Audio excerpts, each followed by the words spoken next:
Good afternoon.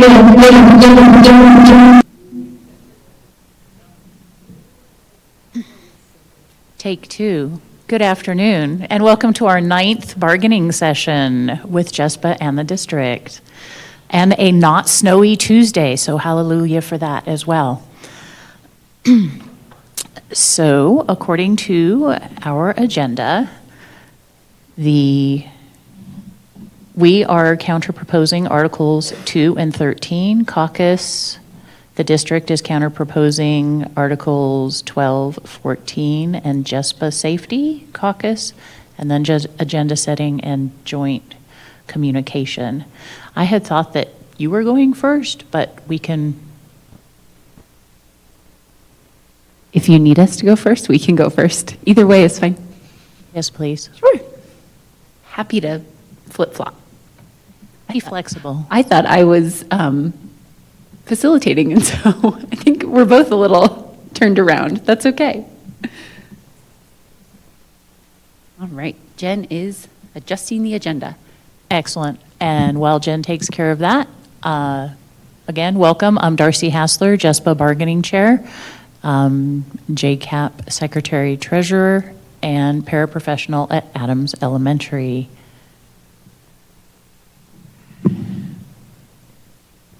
My name is Vicki Flores. I am staff at JESPA. Tiffany Beestrom, paraeducator at Sebeski Academy and building rep. Brandon Rood, dispatch manager. Mike Hins, Director of Fleet Services. Hello, I am Mark Strelo, Director of Custodial Services. Amanda Perazio, Chief Human Resources Officer. Jen Christensen, Labor Relations Director. Katie Jeter, Director of Resources for Food Service. Sue Ann Holly, Director of Early Learning. Jessica Goodkin, Director of Special Education. Tanya Lopez, Director of Professional Learning. Nikki Saunders, Health Tech at Seacrest Elementary. Sarah Smith, Preschool. Xander Kashub, JESPA President and Food Service Worker.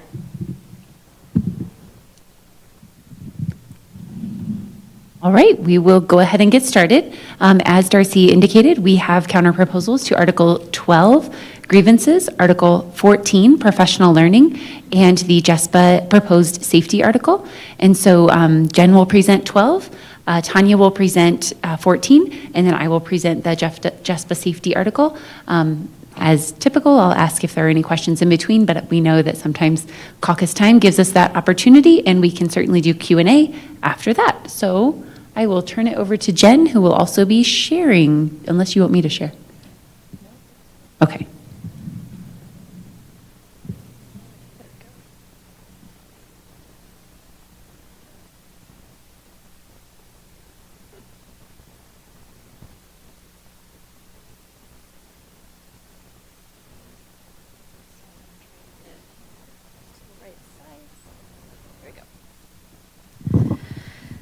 Okay, so for Article 12, Jeffco Charlie, and today's date, March 4th, we have down in 12.1.2, so everything up until this point has been accepted.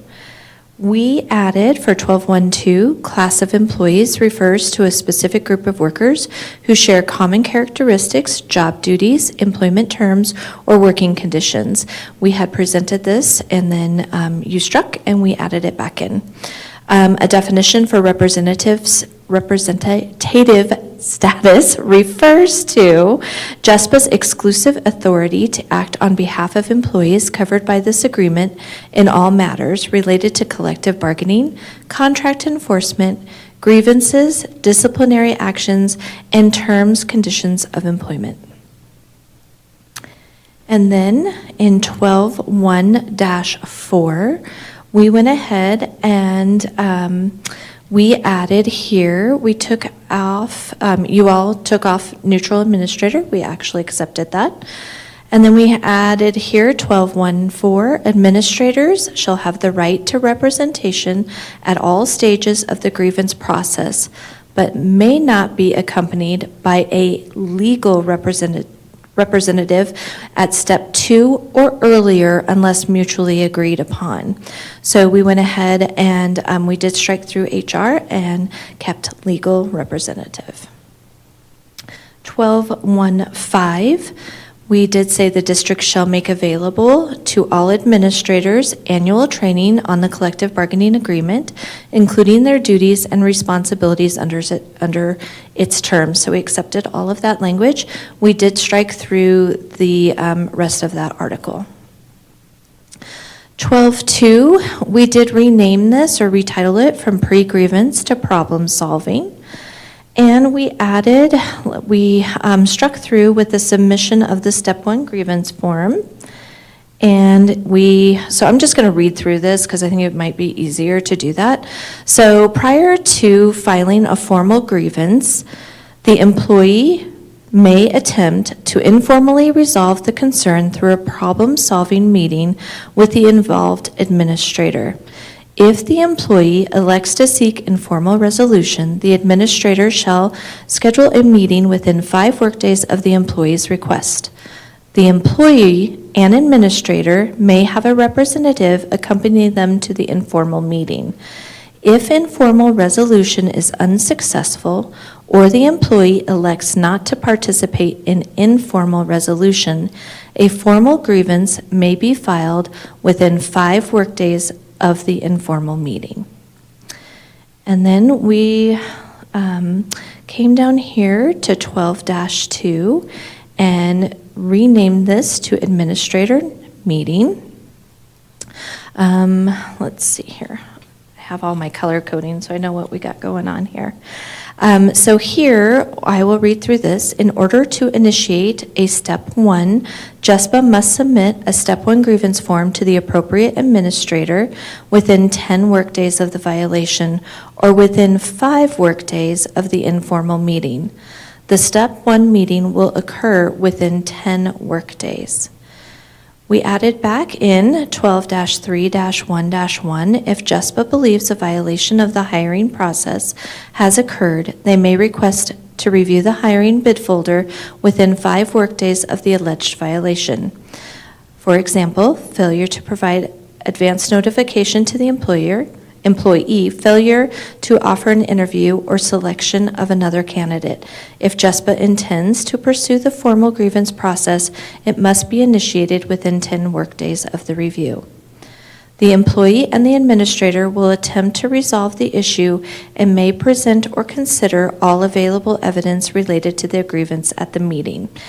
We did strike through the employee shall have the right to representation at all stages of the grievance process at this point, but we added it up at the very top. So we just, we kept it in there, we just added it at the very beginning. We went ahead and here, down here under 12- it will be 12-3-1 possibly. We made the grievance must clearly reference the articles, clauses, or section of the CBA that are claimed to have been violated, explain how the action or decision conflicts with the cited provisions, and include supporting facts such as dates, times, and specific incidents. We also did strike through, I think that's all that we had there. Okay. At the conclusion of the step 1, the administrator will submit a written response, and we kept all of that in there. For 12-2, we kept it as the neutral administrator hearing.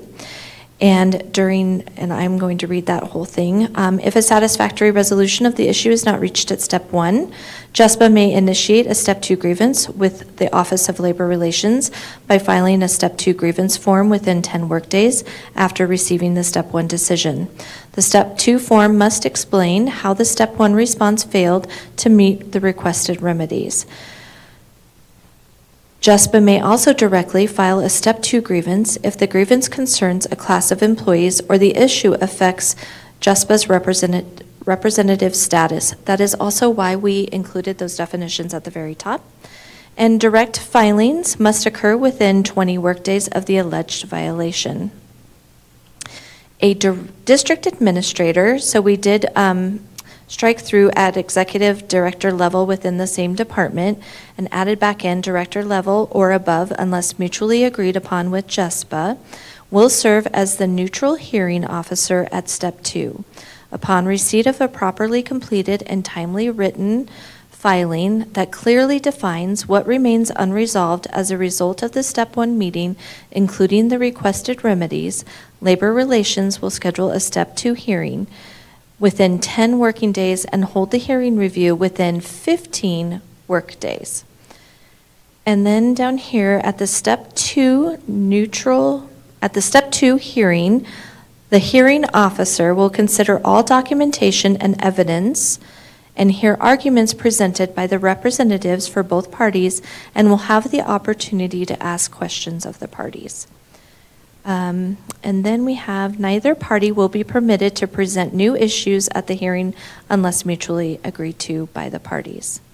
The neutral hearing officer will furnish the employee, the JESPA office, the involved administrator or administrators, and Labor Relations with a written copy of their decision within 10 workdays after the hearing.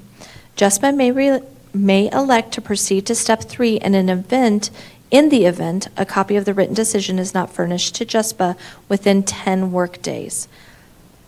And then we kind of moved some things around here and just included the neutral hearing review officer may be granted an extension for good cause by making a request of both the office and Labor Relations. And that was actually up here at the very top here, and we just moved it down to the bottom for the flow. We did add in 12-3-2-1 that states within 5 days of the Step 2 decision, JESPA may request that Labor Relations review the Step 2 decision in an effort to resolve the grievance. If no resolution is reached, JESPA may proceed to arbitration within the established timelines. So we kind of, moved in kind of that review, Labor Relations review, and added that in after the Step 2 instead. For 12-3-4, Step 3 arbitration, we have here, if the grievance is not resolved at Step 2, a demand for arbitration will be transmitted in writing by JESPA to the Office of Labor Relations within 10 workdays after JESPA receives the Step 2 decision. The district legal counsel assigned and JESPA may agree to an arbitrator. If the parties have failed to do so within 5 workdays of the arbitration demand, they shall select an arbitrator as follows.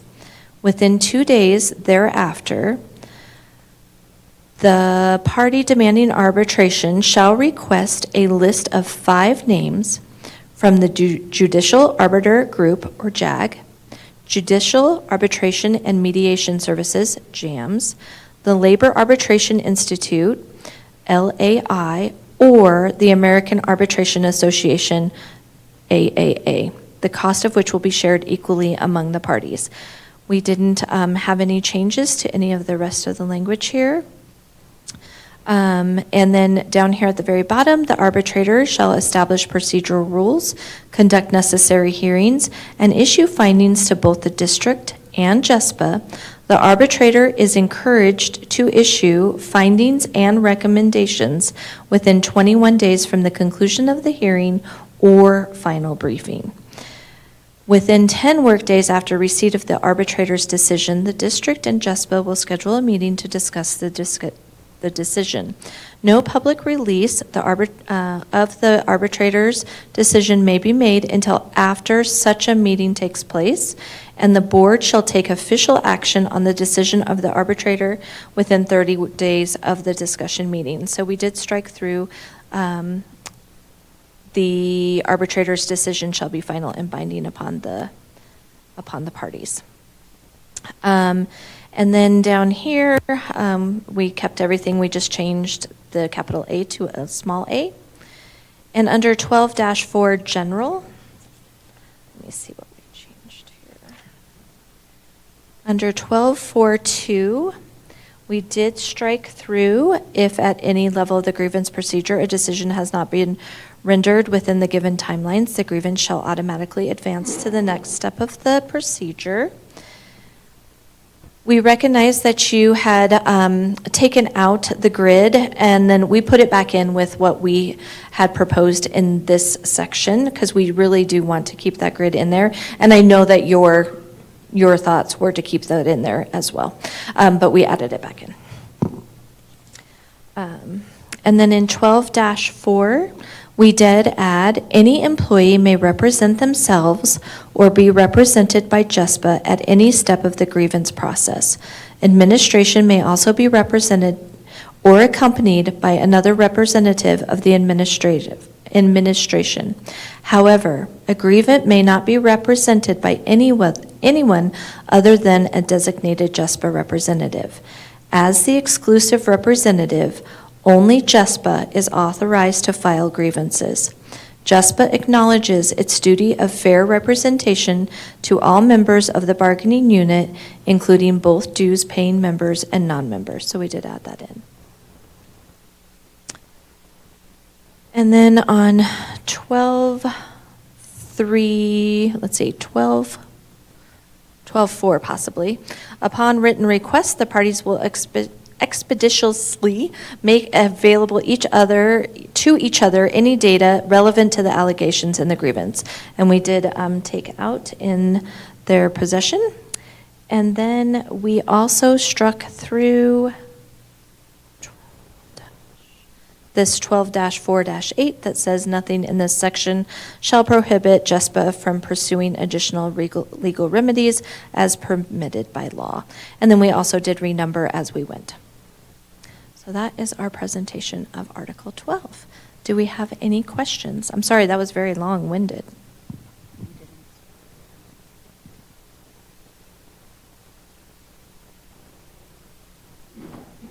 Just to provide a little context around the neutral administrator, we believe that an administrator within the same department may actually present a bias. And so our intent with a step 2 neutral administrator at the director level or higher is really to remove that bias by really engaging someone who doesn't have a stake in the game, if you will, right? They're not part of the department. To them, they should be reviewing the information presented through a lens that does not have a bias in it.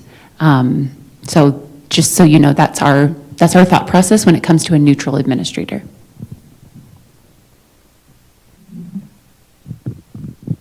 Have you ever analyzed how many neutral administrators have decided in JESPA's favor in the past? I have not. Because this is current language.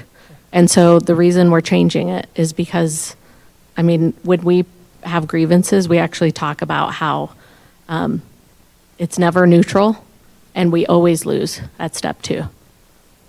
So we have to prepare for that to go past it every time. So any case that has gone through, there's been very few that have been in our favor. Do you feel as though somebody from the same department would have less, it would be more in favor? That's my fear, is that it would be even less in support of because it's within their own department. I just feel like it presents an unnecessary bias. I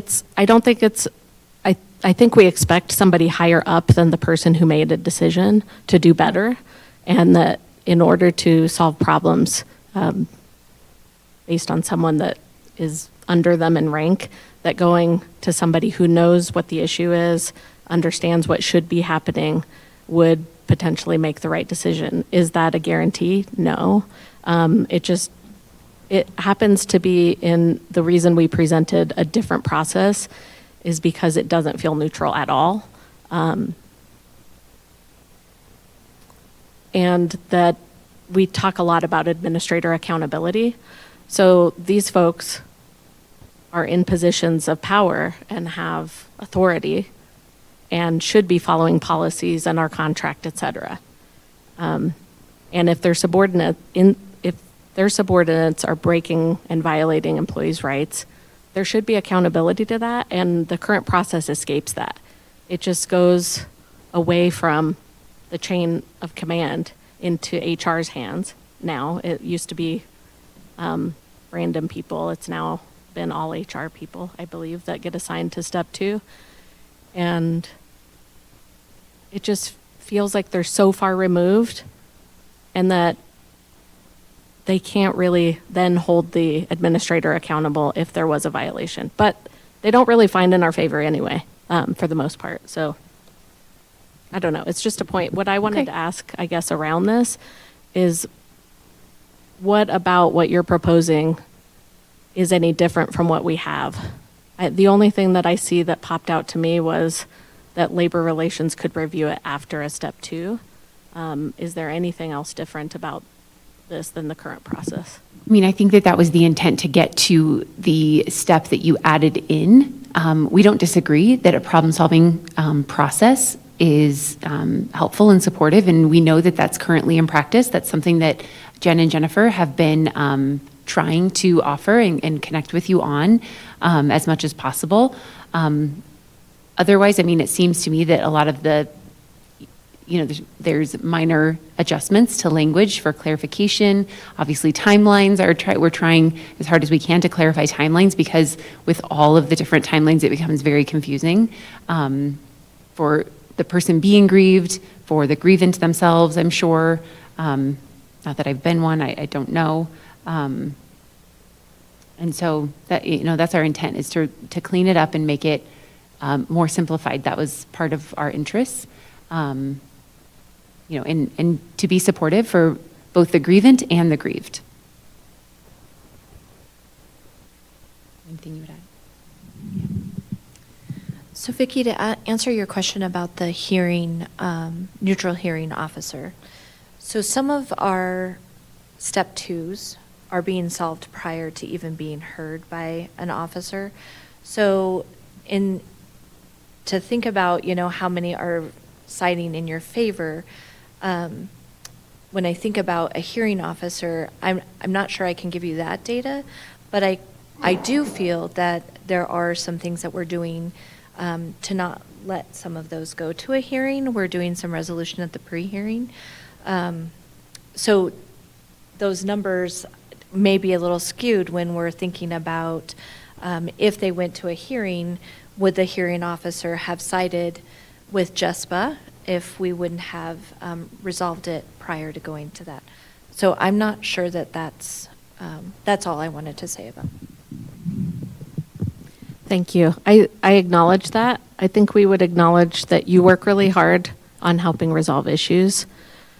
What I don't think is fair is that you're the one maybe that's helping resolve them, and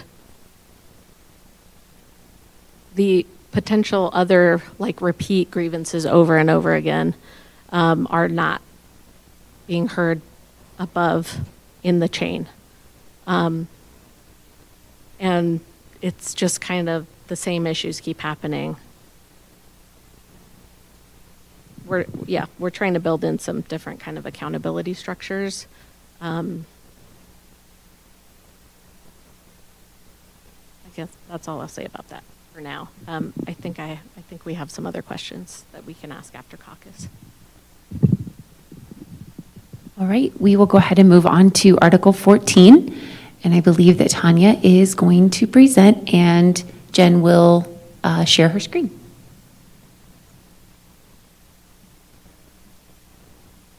We've gotten very colorful, and so I'm going to do my best to work our way through it. And then I'd like to, as we get to things, make sure I talk through them. So if you give me some grace. So this is Delta March for 2025. The first change comes with a strike through of the language, all training, continued requisite education, licensure, certifications, endorsements, and job qualification renewal requirements shall be paid for by the district and when possible provided by the district. And the reasoning, some of the conversation and thinking behind removing that is just thinking about licensure is portable. And the training that we provide is usually provided to the employee free of charge. So we struck that. The next change comes in 4-2-2, I think.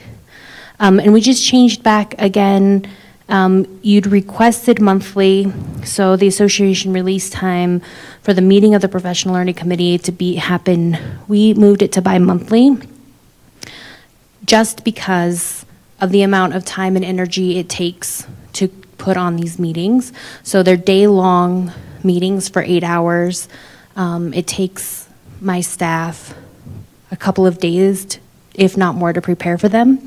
We want to make sure that we prepared for them in an adequate way and that we're bringing in other staff as needed and they're well prepared. So we want to make sure that they continue to be a good experience for everyone. And that we're able to, in the month in between, gather data, as all of us continue to do. And so I was just advocating for bi-monthly there.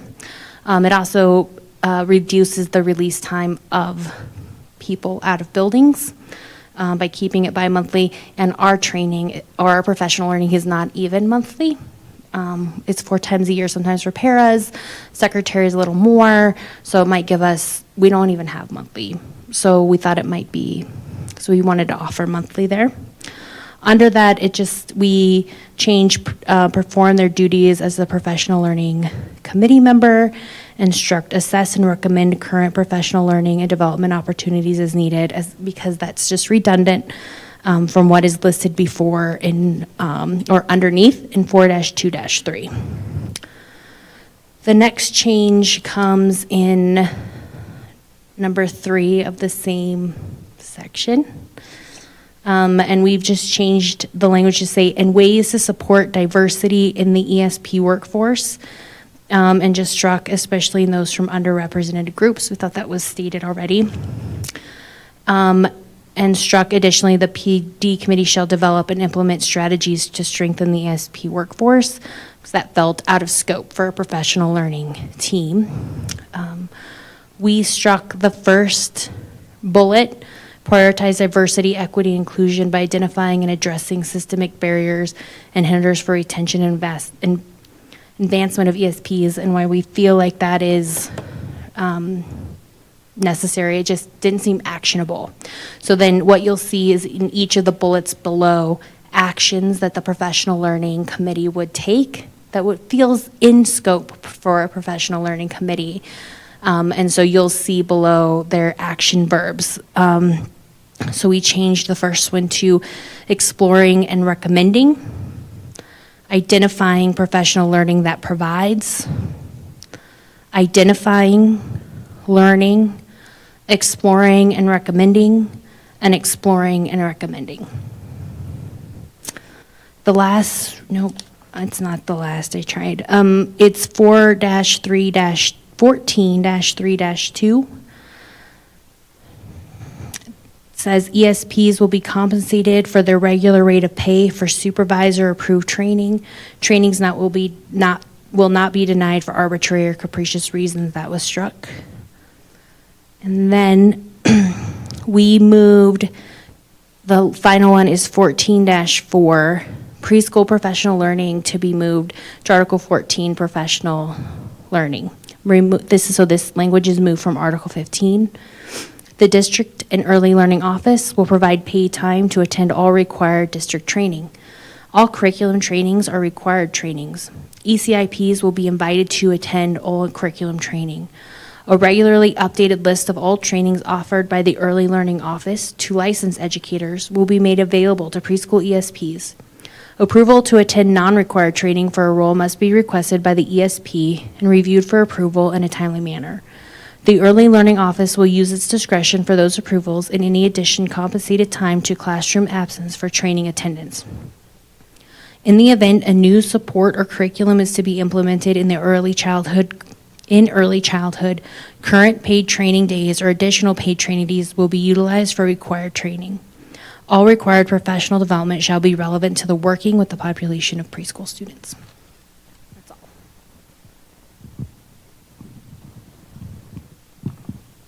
I would like to add that we took that from what was brought forward, and then we believe we took all the red lines that we had already made and moved them over. I think that's what we did. So we just moved directly from 15 over to 14. And then that way we can have, like, if we need to open up professional development has everything, right? So professional development, preschool has everything preschool. This is just all for professional development. We want all of professional development to be referenced in one article.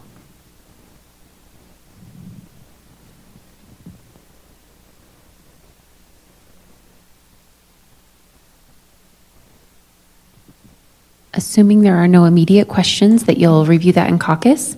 We'll go ahead and move on to the safety article. All right, so this is, Jen is making this a little bigger for everyone to be able to view. This is Article 2X, Safety. And this is our Jeff Code Delta version, 3425.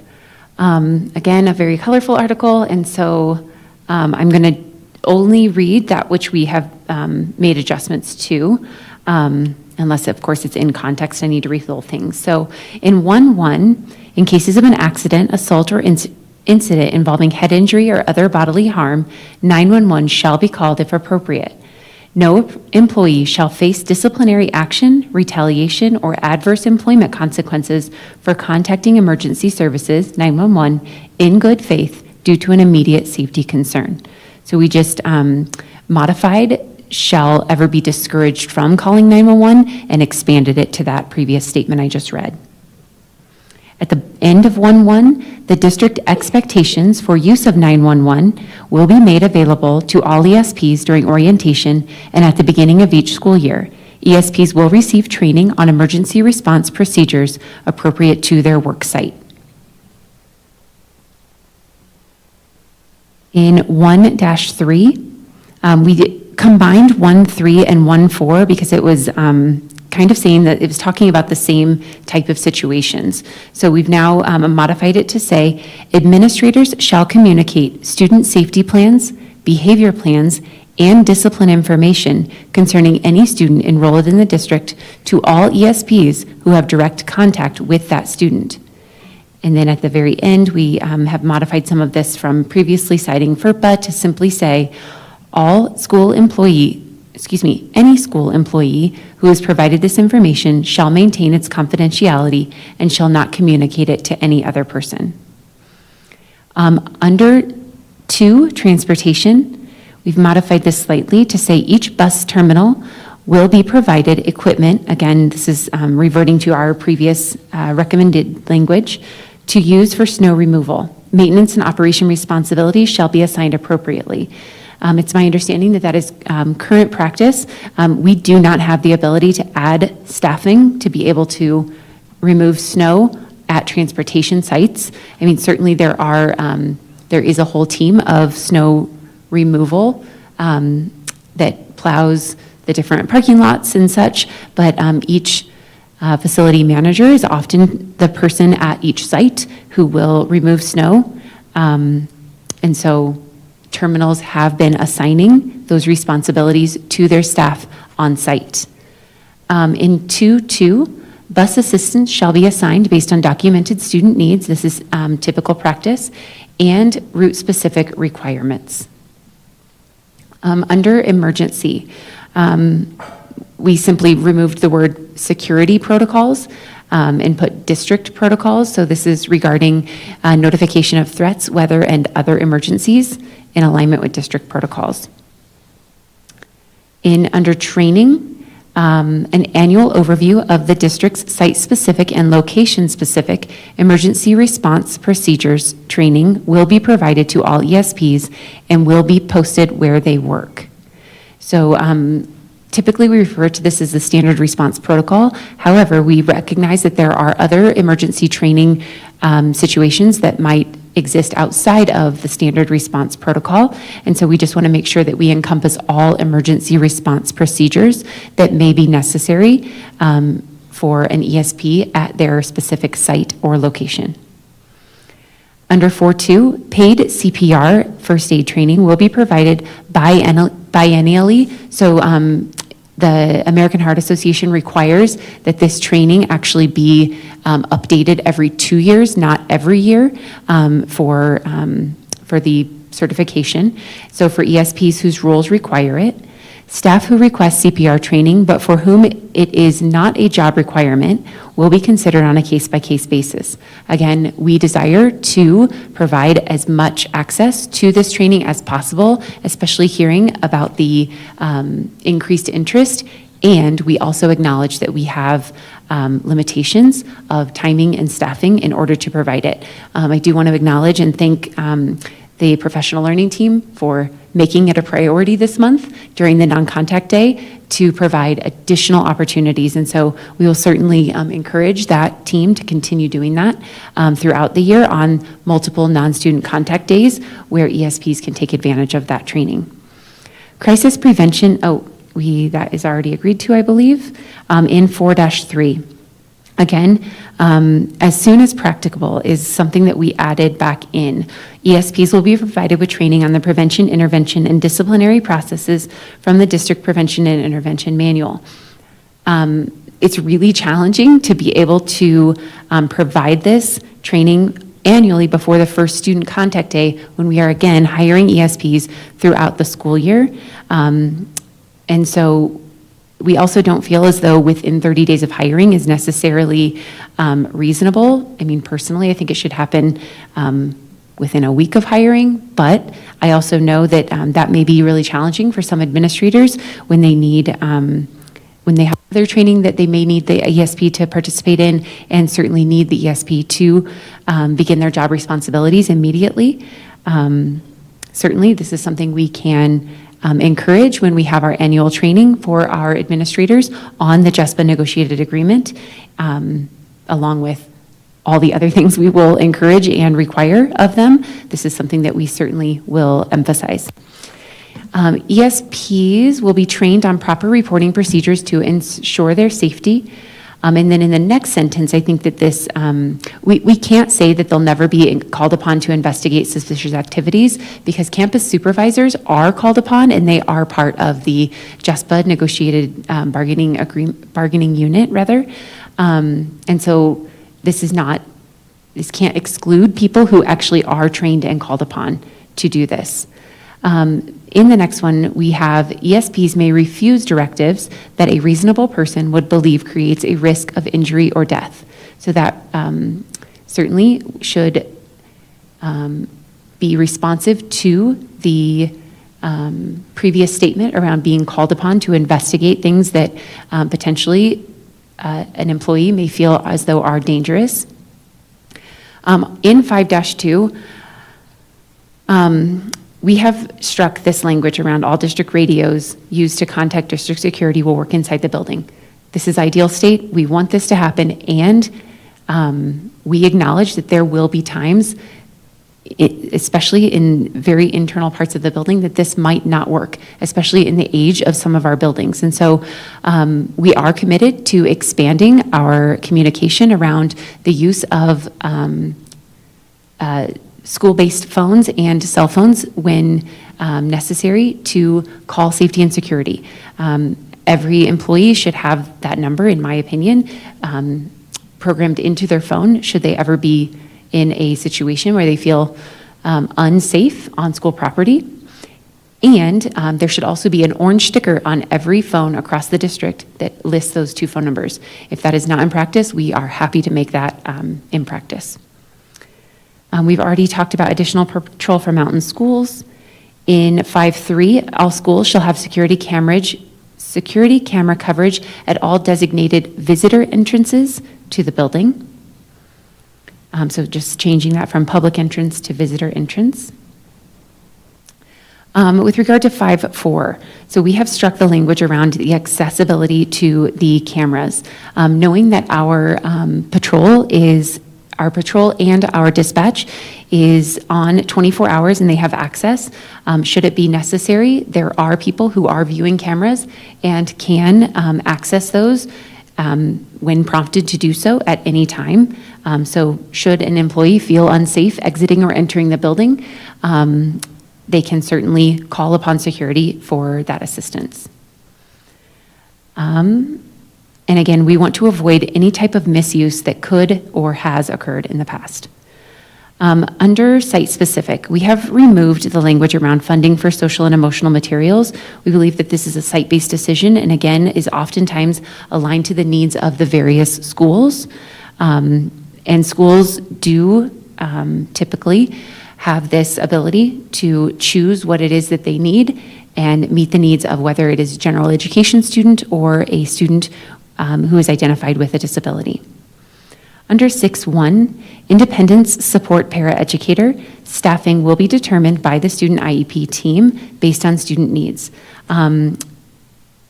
So we have removed the dedicated attention. Again, that is based on the IEP team determination, and it is written into the IEP team to the degree in which a student must be monitored, supervised, and attended to by a one-on-one support person. Under 6.2, we accepted the language around 2 staff members must be present during toileting, protecting both students and staff from potential abuse situations. This is currently in practice and required. And then in 6.3, we have once again tried some different language here. The district will ensure that drinking water meets current EPA standards by testing for lead in every district property in accordance with current regulations. The results of these tests shall be publicly posted on the district's website. So I do want to acknowledge that while currently the EPA standard is 5 ppb of lead, it may change. It could, I don't know if it's higher is better or lower is better. Lower is better. Lower is better. So it could be adjusted by tenths or whole ppbs, whatever that stands for. Parts per billion, thank you, sorry. I just like acronyms a lot. And so we do want to acknowledge that that is current practice, and we intend for it to continue, and acknowledge why you'd like for it to be put in there. Jen says there's something wrong.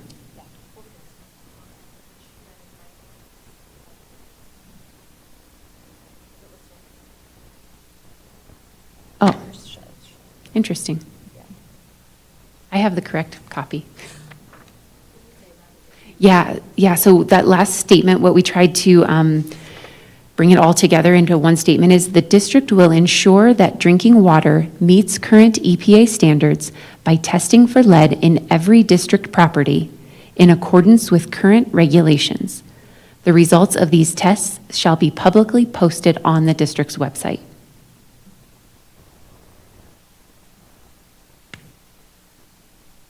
I know it's typed somewhere because it's on this document. And that is all from Article 2X, the safety article.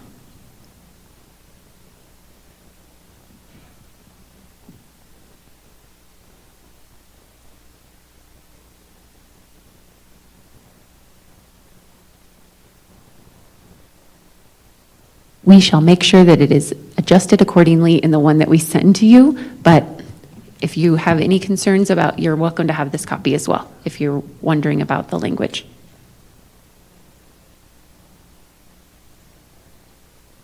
I know, weird. Someone touched it.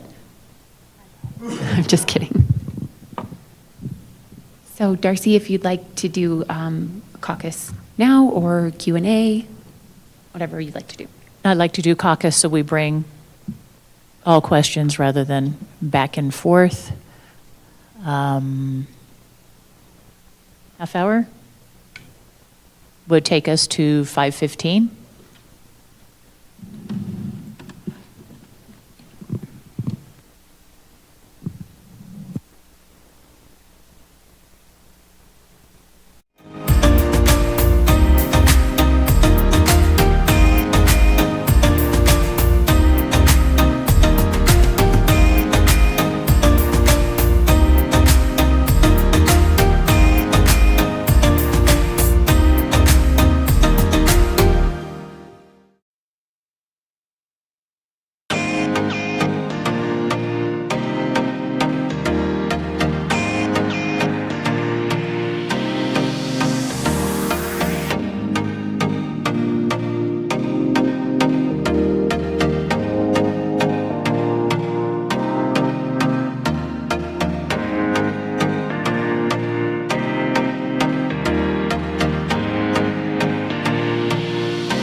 All right.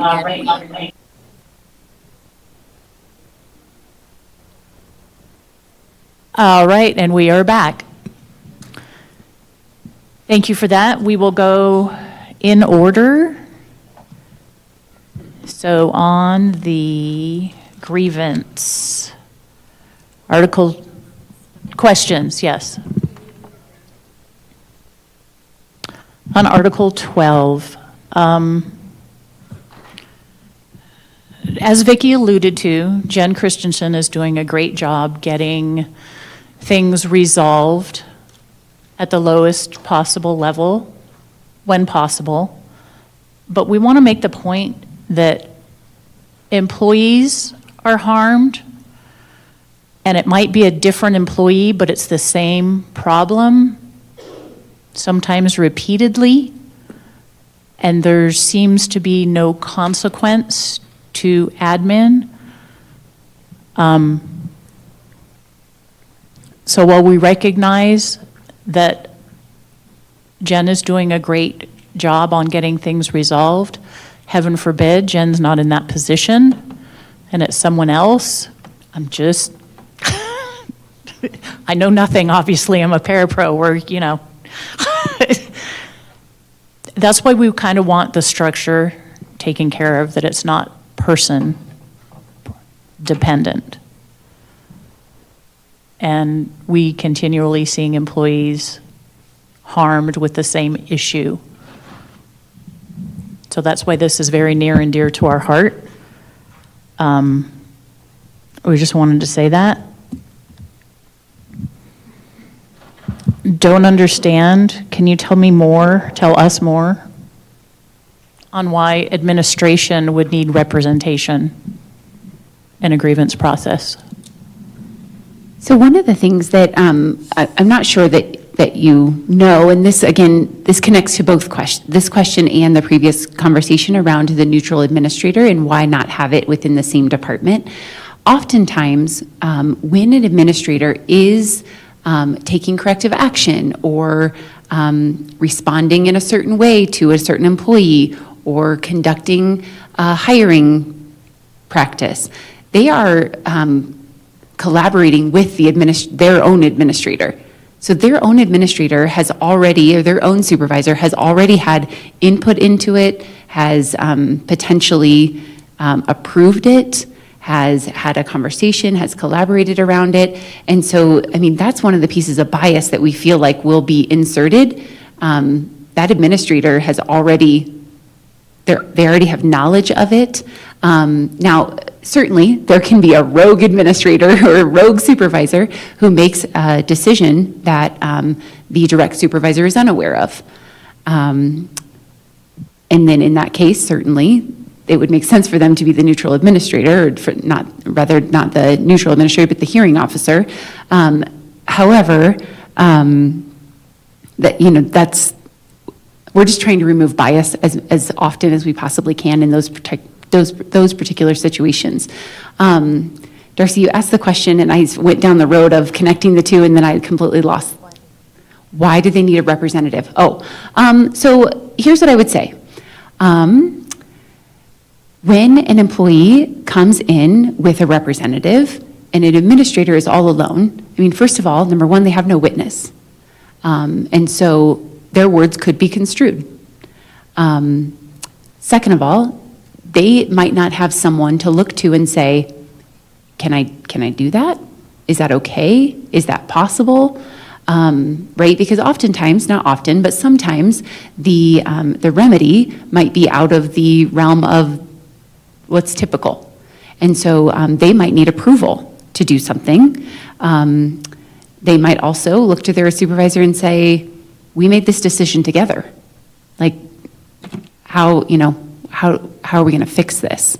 What do we need to do? But oftentimes it's to have a witness, it's to have someone to support you. Not every supervisor is as confident as you might think they are. They're still learning, they're still growing as leaders as well. They make mistakes, which is why we have these problem-solving conversations and meetings and processes such as grievances. But but we fully believe that they should have right to representation as well. And that representation, in all honesty, doesn't have to be their direct supervisor.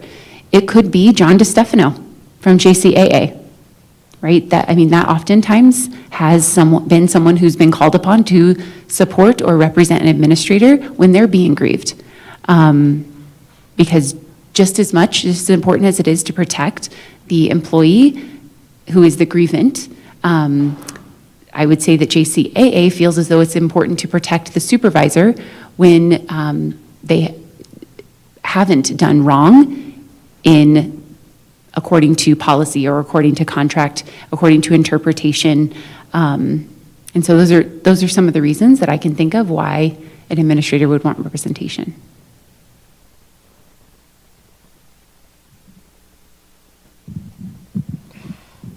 Just to wrap my head around that for a second. I mean, we're not here to negotiate admin rights. I mean, and Sure. That's plainly stated. And I don't think that, I mean, if you want to negotiate for JCAA, that needs to happen outside of this conversation. So I think that, I hear you, but we're not going to negotiate and say that admin have rights and put that in our CBA in this context. Then you can't say that they can't have them either. So if the contract is silent to representation for an administrator, then when an administrator shows up with a representative, we need you to allow that to happen. So let me clarify what our proposal was meant to get at and what we've worked on to make sure it wasn't happening anymore. It's that when 3 or 4 administrators show up to discipline someone and then to go up through the grievance process, we don't want that to happen. So it's mainly happened in disciplinary processes, in investigations, I think, for the most part, and not in the grievance process necessarily. So this is an alarming now move into the third iteration of this to say we're now going to let John DeStefano come into our grievance process and rep administrators. To me, that's appropriate if an administrator's getting disciplined and needs a rep for their own boss, but in a grievance process, to have an outside party that's not an employee of the district be responsible for repping another administrator just seems like the district wouldn't want to do that either. That was just an example Okay. of someone that could be called upon. I'm not saying that we would call him. Okay. And we wouldn't probably allow that because there's confidentiality in terms of people's discipline, et cetera. He's not a party to any contract we have. He's not an employee of the district. Now, it probably happens more maybe with food service where it's Katie and Beth together in a grievance, right? That's probably one. Usually with Mark, it's just Mark, or just Nathan in transportation, for instance, or just a principal. What we started to see was HR partners probably more than anything going and being the rep and handling, and it seemed like they were handling it for the administrator in some of the cases that we've had, instead of kind of having the conversation and letting it play out. So I would say in what we've noticed, what we've talked to administrators about, isn't that they're going to their bosses for information about how to handle this. It's they're going to HR. HR's directing them. They might not agree with it. They might have other ideas, but they're being directed by HR. So I think problem solving is how do we get to the problem solving with the administrator making the decision, understanding in a grievance process. That's why there's time to think about it and reply later versus on the spot. Yeah, and we have, we acknowledge that was happening. The administrators were requesting their HR partner to be present, and we have, we've discussed that with our HR partner team and with their executive director, and have discouraged them from ever attending a grievance meeting and really handing it over to Labor Relations for Labor Relations to be guiding and directing the administrator so that you, as an association, experience more consistency. Our HR partners were doing a great job in advising and counseling administrators, and there's 9 of them, And so in each one of them, Sam has a different approach in operations than Stefan has with schools and departments, in central departments that are non-operational. Not that they don't that are not on the operations side of the house. And so they were doing a great job, and we acknowledged that that was not serving the consistency as we had hoped it would. And so we've eliminated them from the grievance equation. And so not that they can't still provide advice and counsel to the administrator, we've told them they should not be present. And it might be more that they're advising an administrator of something before there's a grievance, and we're grieving potentially advice that the administrator's gotten from HR. So I don't know. I think what we're trying to get at is where are the problems and how do we solve them? Right. And the current process isn't working. And what Jen said, Jen's doing a lot that is working. Because she's working with us, she understands, she's listening to us, but that's not even part of what's written in the proposal or the process. It's kind of between steps. So how do we create something that does work? Because I think that what we've had a lot of conversations about, either at the superintendent's meetings or meetings with you all, is that our members show up kind of upset and mad about issues they're facing at work to bargaining, and that's a problem. But a lot of those problems have root in the disciplinary and grievance process, or people being retaliated against or treated like disrespected, treated like they're idiots when they raise things. So that's, if we want to solve this problem of why people feel disrespected at work, this is actually a key part of the resolution to that.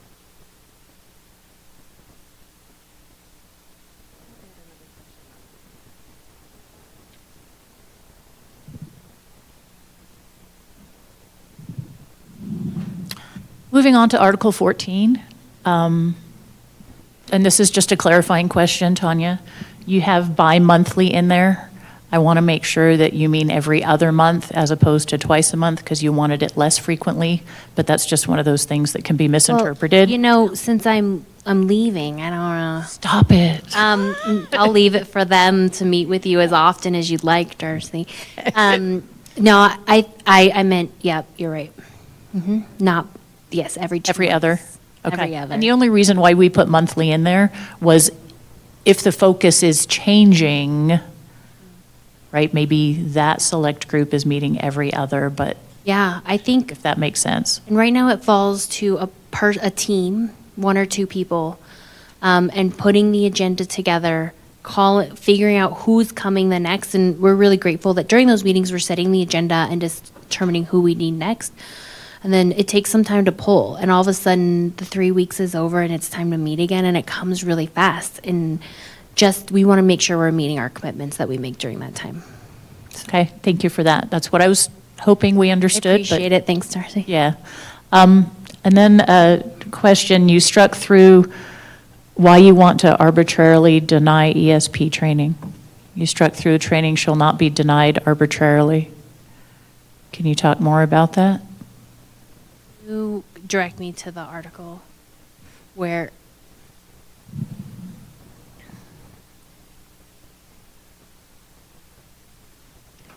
I want to say it's 14.3, but I could be wrong. Xander's pulling it up for me.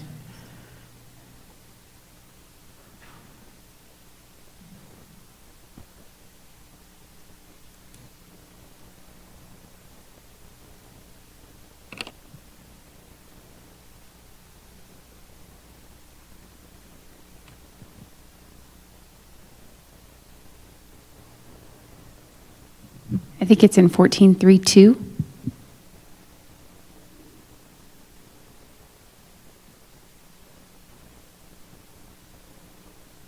yeah, so this was in reference to attending emergency and non-emergency. And so we just wanted to keep it that we are offering it. And I think if we look at the safety article, it keeps it aligned to what's written in the safety article. And we didn't know, I don't know how to define arbitrary or capricious. So we didn't want to leave, I don't know how to define it, and then I don't know how to uphold that. And so by offering the training, we felt like we met the spirit here and what's also presented in the safety training, in the safety, your proposed safety article. I would agree with that. I think that the words arbitrary and capricious, while they're often found in collective bargaining agreements, I think it's really subjective and hard to interpret, because what you think is arbitrary and capricious might be different than what I think is arbitrary and capricious. And so anything we can do to solidify that determination would be helpful, so that it's not as subjective. Okay. I don't know.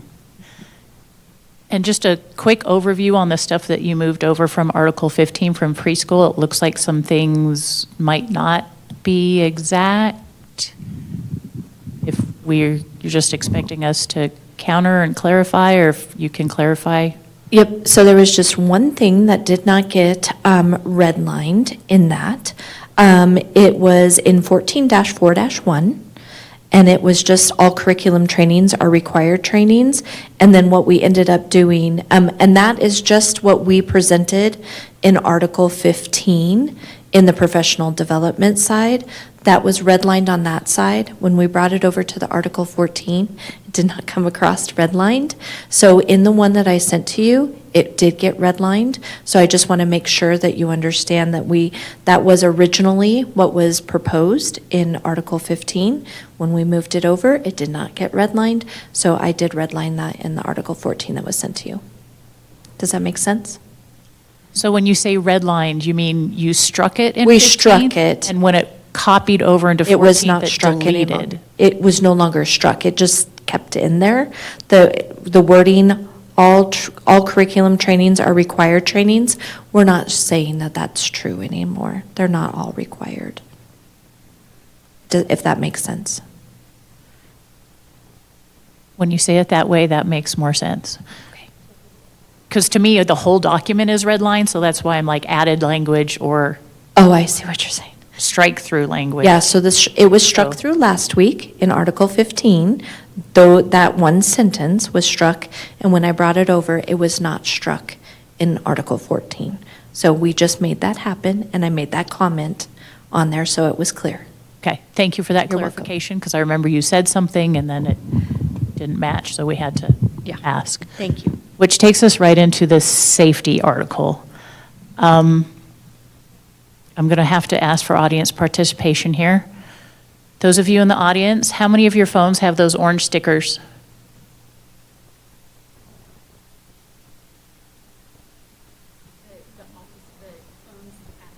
The phones at schools. I did notice the phone on third level, the older phone right next to the elevator has it.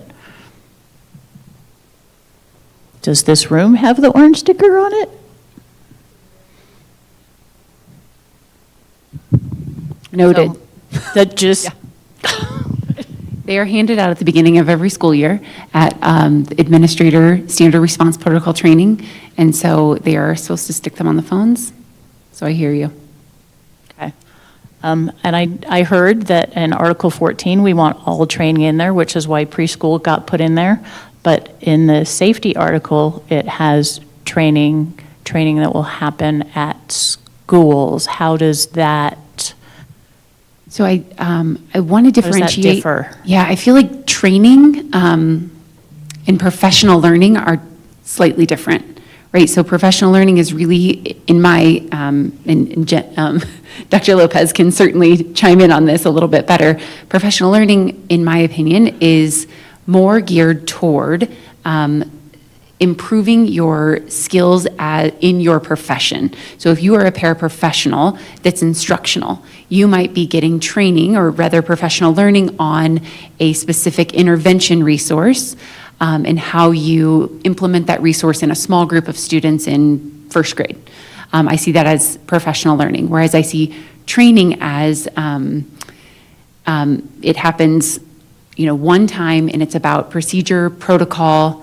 It's not about the way you do your job. It's almost like the how you respond to things in your job when things aren't going right. So when I think about safety, discipline, right, it's not something that you're going to typically have to use every single day, whereas professional learning, you likely should use every single day because it's supposed to make you better at your craft, at what it is that you're doing. And I also acknowledge that when we think about bus driver training, it's called training, and that's their daily job. And so I can see where it might not all fit into my random definition that I'm providing to you right now, but that's kind of how I see the difference. Tiffany, did you have a question on that? On the training versus professional learning?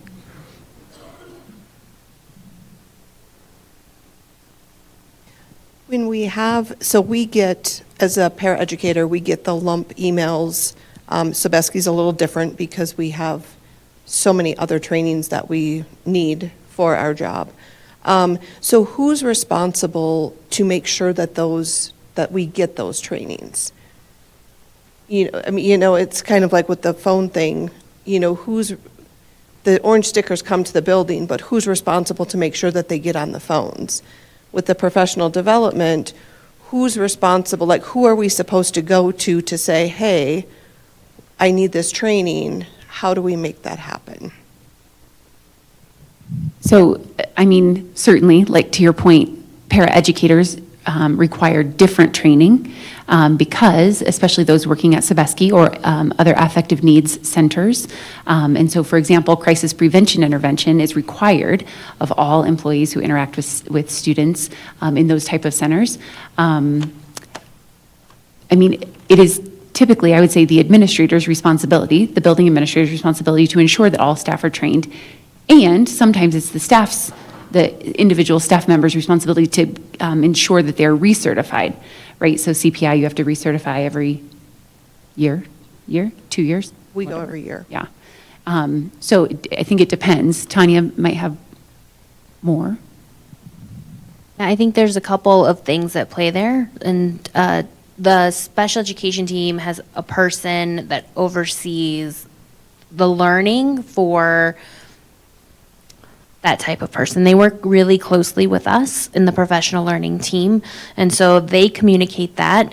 It's also communicated to principals, and we're trying to do a much better job of really capturing for principals because they have a lot of different roles in their buildings, and all the different roles require lots of different learning. And so trying to do our best at communicating with principals, these are the required, and we're starting to use, this is new language, this language of required learning and mandatory learning. Mandatory learning means you have to do this or you cannot work here, and then you get to deal with my friends in human resources. I get to do required learning, and my counterparts in special education say these are required learning for special educators, paraeducators in the special education department. And then right now we offer those, and we try to communicate that as clearly to principals as we can. Does that get to the concern? Did you have a more specific concern about that? No, that's helpful. It's just you don't know who, we get, like you said, you hire paraeducators throughout the year, and there's really no like onboarding training, so they just get like thrown to the wolves. And so, as coworkers, you try and do your best to help them, but you don't know who to necessarily go to on, we do CPR, we do, the Narcan training, all that stuff. But yeah, it's just kind of along the lines of, how do we help the new people coming in when they're midstream to make sure that they're getting everything that they need so they don't feel lost. So, thank you.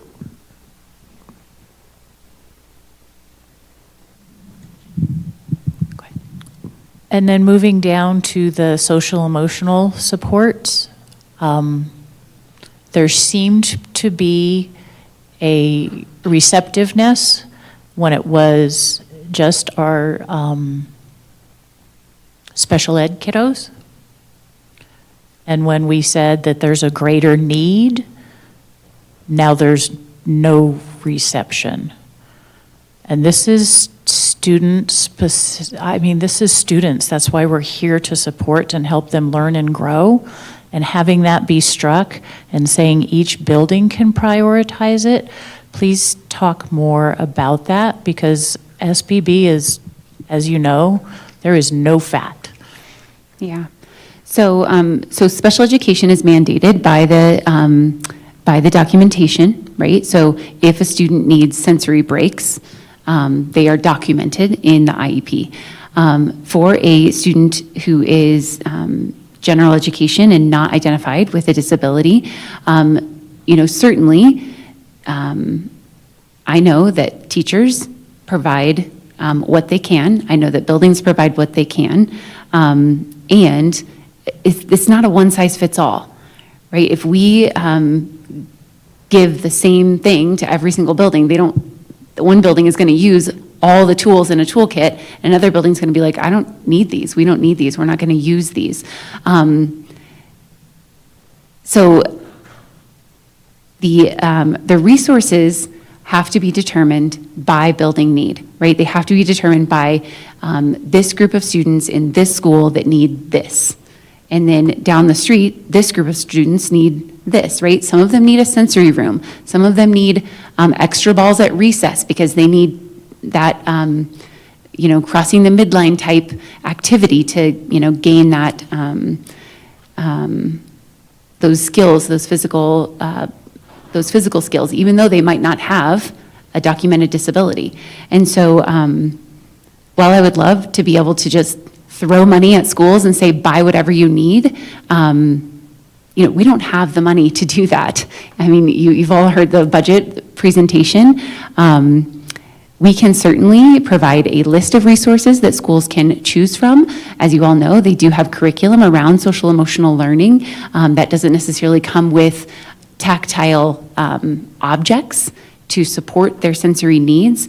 Having been a principal, I will tell you that I stretched my budget to whatever it is my students needed, right? If my students needed fidgets, I bought fidgets.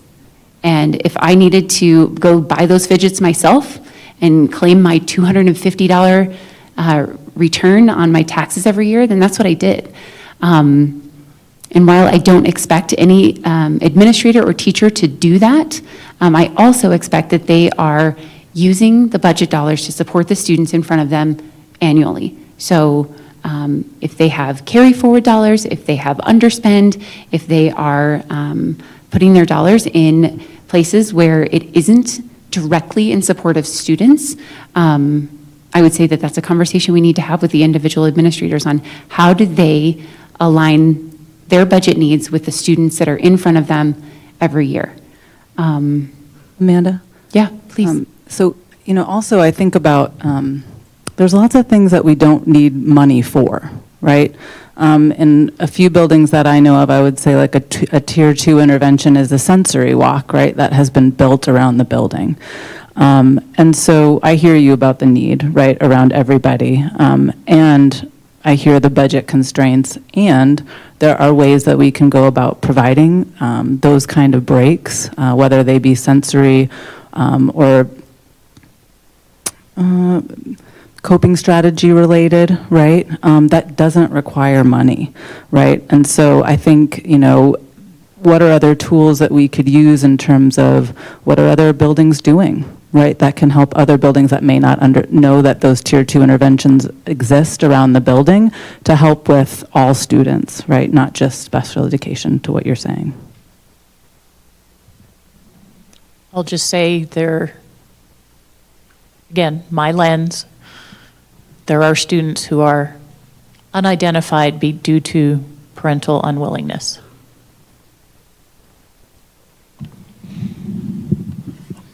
And I just want to speak to this too, because it's a complete strike through of the language.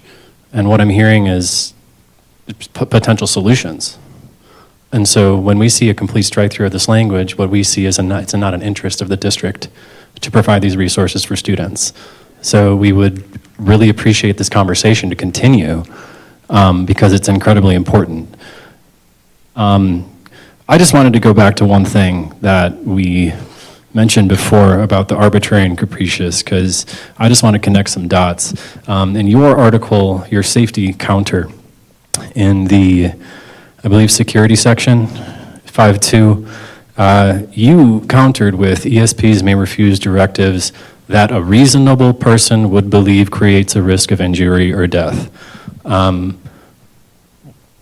So I'm just kind of trying to figure out what the approach is here, because we've come back to this conversation year after year about subjectivity. We just talked about it with the compelling difference conversation last week or the week before. So arbitrary and capricious to a reasonable person, what does that look like? I mean, I think that it really is the without good reason, right? Arbitrary means without good reason. And so, I mean, it's all subjective, right? And this too, the language that you just read, is also language that's often found in collective bargaining agreements. You know, we were trying to figure out, like, how do we ensure that we put something in, because we acknowledge and recognize the fear that exists. You're not alone. Administrators, especially administrators who are all alone in a building and don't have a team, right? They don't have a team of other administrators to support them. They don't have a campus security. They don't have a SRO on site. They too have fear of going and, you know, risking their own lives to check and see if a backpack is safe that's left unattended, or if a person who's walking on campus looking suspicious, also subjective, should be there or not.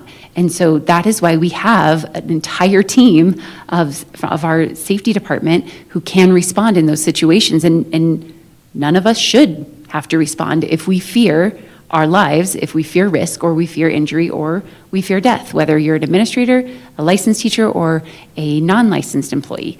We're just trying to find some happy medium there. I hear that. And then, so going back to professional learning, for, let's say, a kitchen worker wants to, I gave an example a few weeks ago of needing to perform a Heimlich on a coworker, okay? So if there's a kitchen worker that is serving hundreds of students a day, the likelihood of someone choking is very high. I know, I mean, I don't have any data on that. I'm just kind of speaking about that. But the likelihood of someone choking in a kitchen or in a food service environment, cafeteria, whatever, is very high. So this language now, to me, says, hey, okay, I'm gonna talk to my supervisor. I think I need to have CPR training because I fear for, I have a feeling that someday I'm gonna need it. They can just say no. I mean, I personally think that, I mean, Katie's going to kill me for saying this, but I mean, it seems like that should be a required employee group, especially if they are having to ever supervise students without any other adult present, right? When I think about a facility manager is oftentimes in a cafeteria the entire lunch period. And I could see a supervisory paraprofessional needing to step out and take care of a disciplinary situation. Should that facility manager be trained just in case? Definitely a possibility. I don't disagree with that. So, okay, appreciate that. I mean, so we're just trying to understand why, and we will come back with a counter on this one, I'm sure, but I just wanted to have this conversation. I think it's incredibly important to speak this out loud and not just red line back and forth.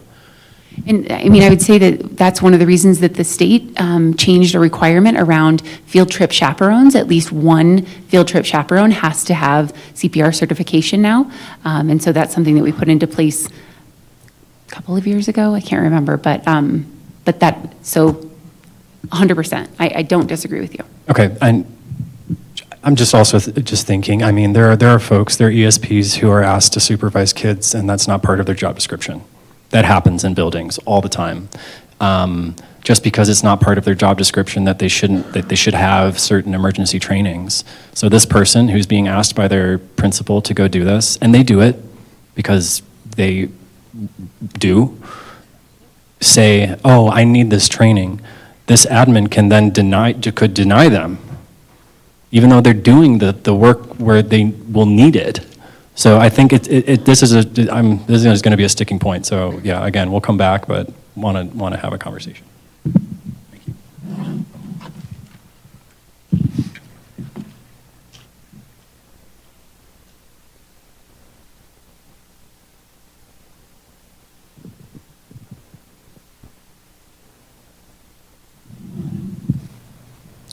Okay. So we took caucus, did questions. We are ready to do Article 2, and then we would like a brief caucus, and then Article 13.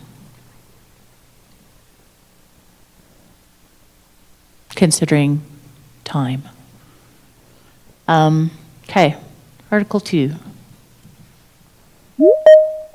Oh, great. Reload.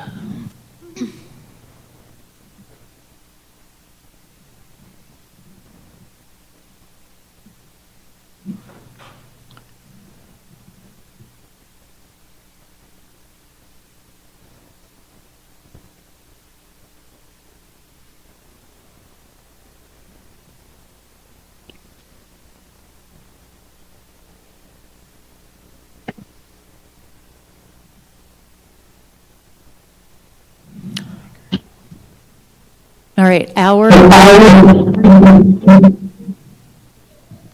comments are in purple.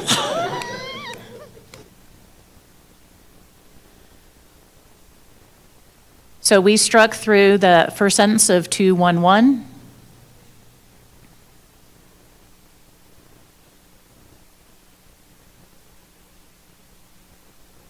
Just to clarify, to move it into those other articles that we had talked about last week. That it's not struck through, it's moved to the recognition clause. That we submitted when we submitted Article 2, that you all still have, right? Okay.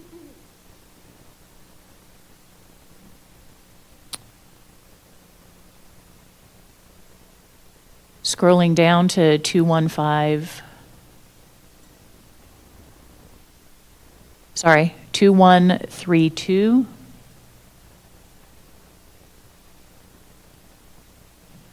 Striking through upon application and approval by the Office of Labor Employee Relations, that portion of the sentence, just starting the district will grant up to 4 hours.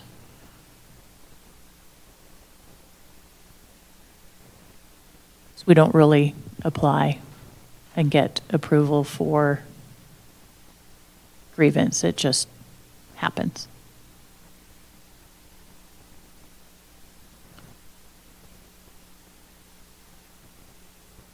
Did not adequately go through 216 to try and change numbering? Is there another one?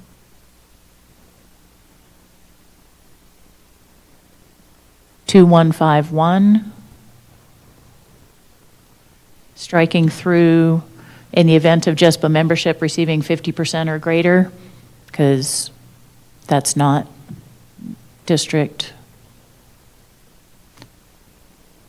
purview.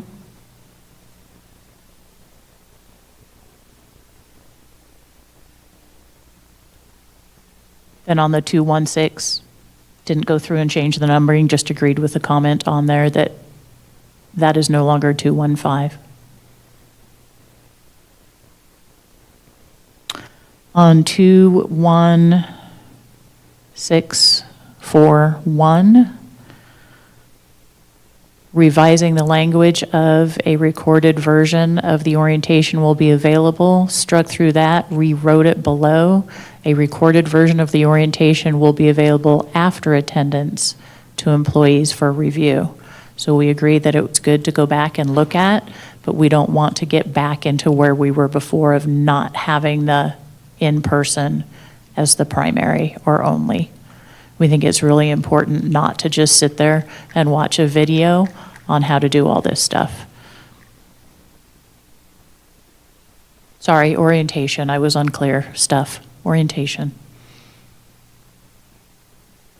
And added the word, I believe I added the word new, in-person new employee orientation, so not promotional.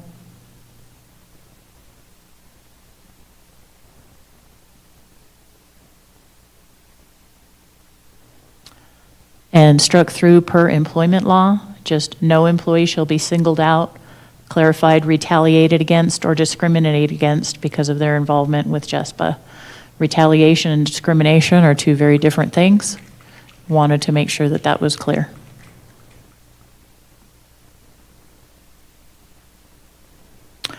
You had struck through the meeting notices in the messenger, recognizing that messenger is no longer a thing. So we revised that last sentence. JESPA has the right to place notices in district communications to employees and website. Just, we don't know how things are going to change. So wanted to be a little broad in that.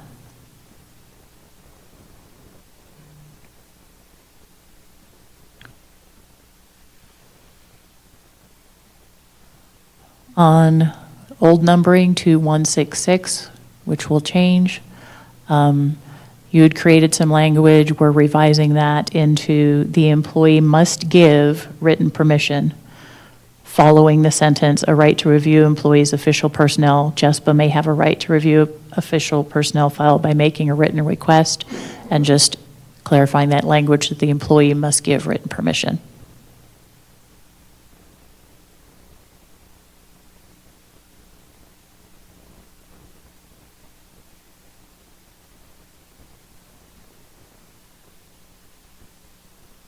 That's a lot of innovative language going through.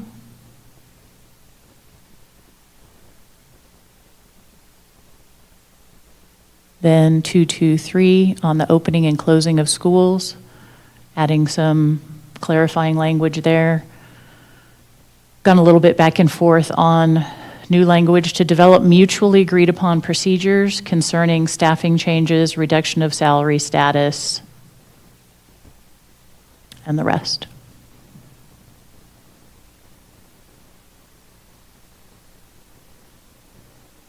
And it looks like the below part of it, oops. I'm still on 223. Struck through above actions. It looks like you intended to strike through above actions when you did the sentence and it just didn't work, but we're in agreement with striking the remainder of that sentence, as long as that was the intention.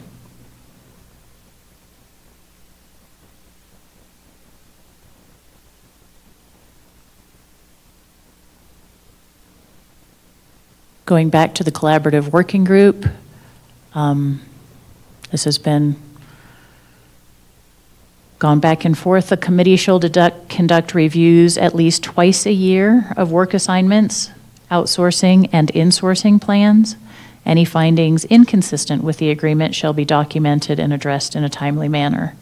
If resolution is not reached, JESPA retains the right to file a form of grievance. You'd expressed concerns about some of that verbiage, so we're hoping that this is more in alignment.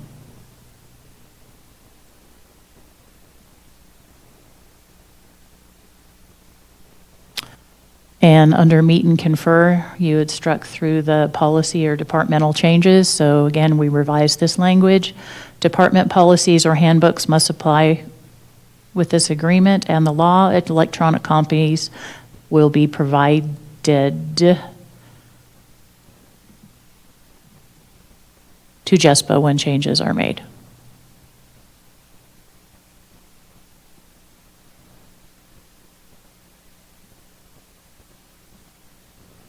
And that would be it. Can I ask two quick questions so I don't forget them? I just wondered why you didn't like the words per employment law. I mean, that's technically the truth. But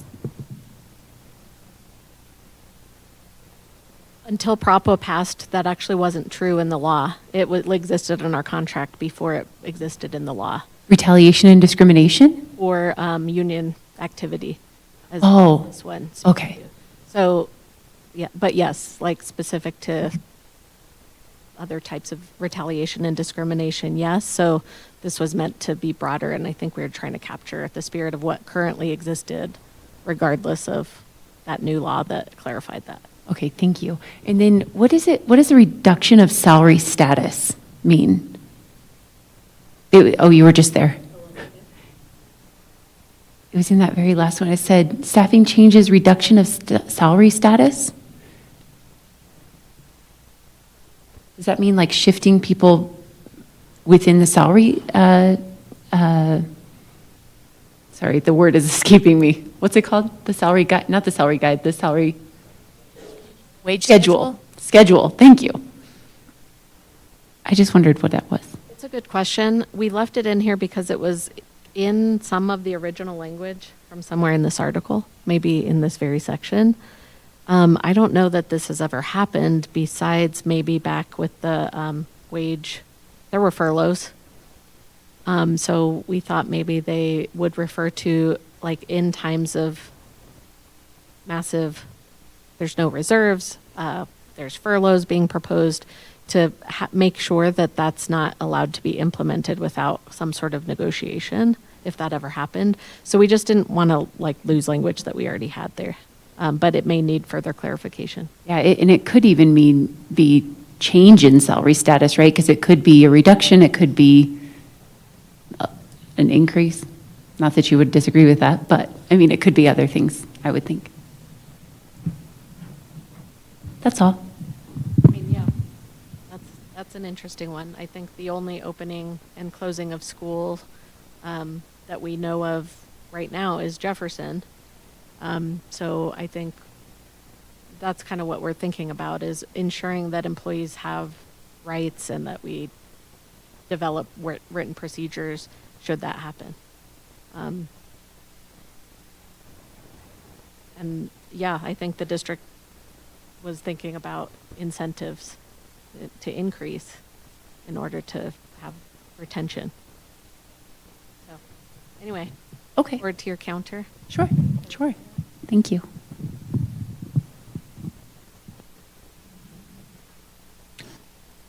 Seeing that it's 6 o'clock, a caucus to review language, any other questions, and then we'll bring Article 13. 45 minutes, hour, 7? Sure. That's fine. That works for us. All right, see you all back at 7.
And welcome back from caucus.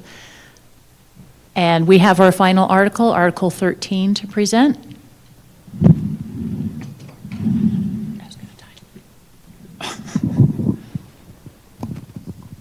All right, we have Article 13, Transportation, Bravo, Counter. Let me just get my colors correct here. I'm green on my screen, but it looks like our counters are in pink. And your previous red lines were purple, just for everyone's awareness. So, like I said, JESPA Bravo, Article 13, Transportation. In 13.1, it looks like you had an interest in moving this to the PD article. We just added some language back in here with some additional language. So 13.1, training. 13.1.1, training or refresher courses required to be taken by drivers and bus assistants will be compensated at the employee's regular hourly rate. 13.1.2, drivers will be provided a semi-annual refresher on practicalities of driving students. 13.1.3, drivers and bus assistants will be provided de-escalation training and other student social emotional supports. A lot of the numbering of this article is changing, and I tried to capture that. If I missed some things, I apologize. So for 13.2, route changes. In 13.2.1, we made an addition right after rebid within the terminal. We added in accordance with seniority. I believe down in 13.2.3, we are striking your addition of during the course of a contract year or a school year. We are also rejecting your addition here and reverting the other language to the original language. So rejecting may be assigned to, going back to original language, will be offered to. And then in the next section, same thing, we are rejecting assigned and reverting back to offered. We have 13.3. 13.3.1. The district must offer routes of 37.5 hours and above for 80% of routes. Routes must be posted until filled. 13.3.2. The district will, I think this is actually just, let me look here. This might be original language, but got a little confused here. The district will continue to employ a minimum of 10 utility driver positions at 37.5 hours per week. Additional utility driver positions will be at 30 hours per week. All right. We are in agreement of striking the Employee Administrator Liaison Committee. And then going down to 13.4, the Safety Committee. We appreciate this language, but we do have some suggestions and proposals here. So 13.4.1, the committee will be composed of a diverse group of transportation employees, including but not limited to bus drivers, bus assistants, non-CDL drivers, trainers, fleet services staff, and other transportation department employees, along with the representatives selected by JESPA. The committee will also include the Executive Director of Transportation to ensure a collaborative approach to safety and operations. 13.4.2. Some of this is, we're just adding a bit of language here, so I'll just read the whole thing. The committee will meet a minimum of 3 times during the school year with the Executive Director of Transportation. The Executive Director or the committee may request additional meetings which will be held during the school year. All committee members will be paid at their regular rate of pay to attend committee meetings. And then I think the next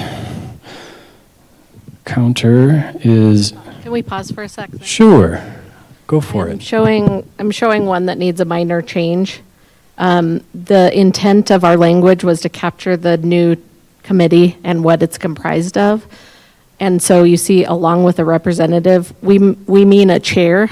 So currently, Lonnie is co-chairing with Nathan the committee, and all of these other positions are representatives that I believe JCTA, our local for transportation, selected to be on the committee. So these are all representatives selected by JESPA, and a chair is our intent there.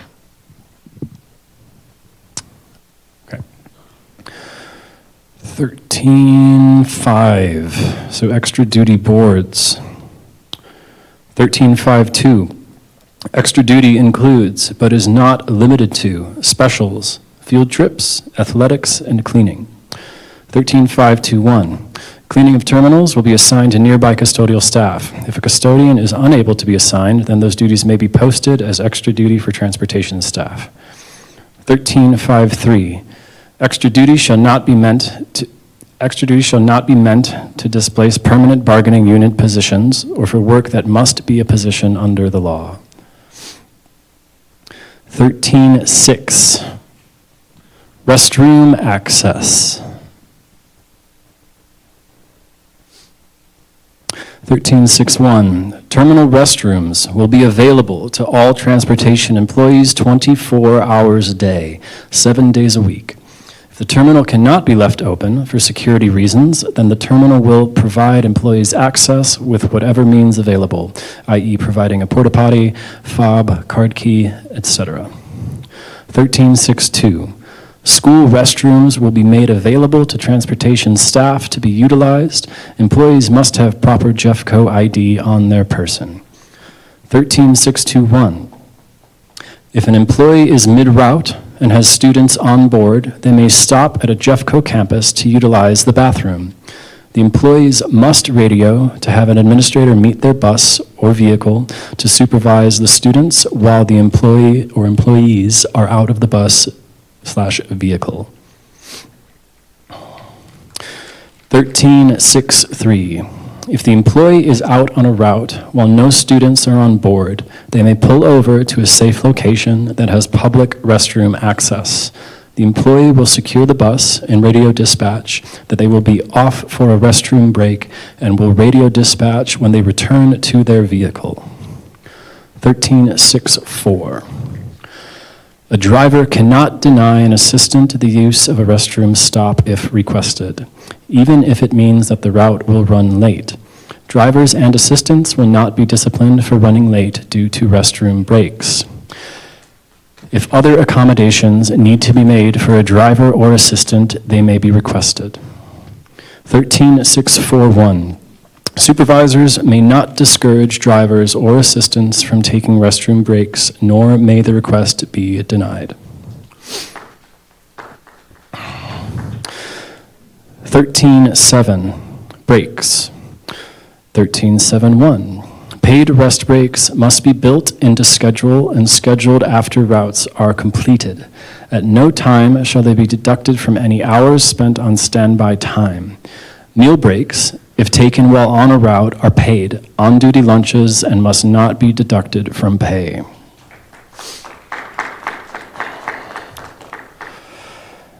All right, going down, I think 13.9 is the next one. So we struck the language moved to Appendix A, and I think we just added it back in here, but I'll read it anyway. Full-time regular school bus drivers and school bus assistants who work for the district a minimum of 1,500 hours during a 12-month period commencing August 16th each year will accrue leave in accordance with Article 8, Appendix A leave, and Appendix C holidays for year-round employees.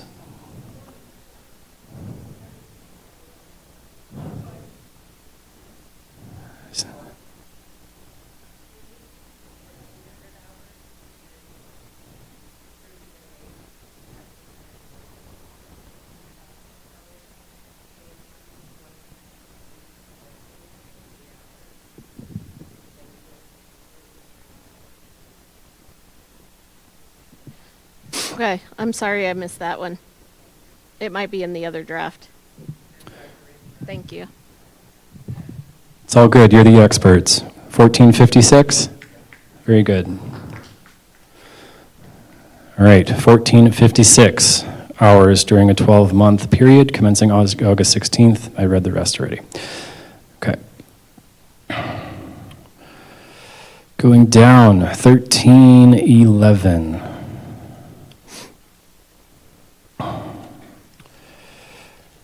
Okay, vacant route positions will be posted for 5 working days within the bus terminal. Then again, the vacancy has occurred if unfilled after 5 working days. I think you have some language here. If still unfilled after 5 additional working days, the route may be awarded to substitute employees or an external candidate. So yeah, sorry, we just struck through the 3 for that and added to 5 additional days. Okay, moving down to 1312. It is now, so it would be 1312-2. We agree with the language you have here, but we just want to add that the required equipment will be provided by the department. If workers are required to use certain equipment, we need to make sure that the equipment is provided by the department. Okay, 1313. So this is all new language. Get a drink of water.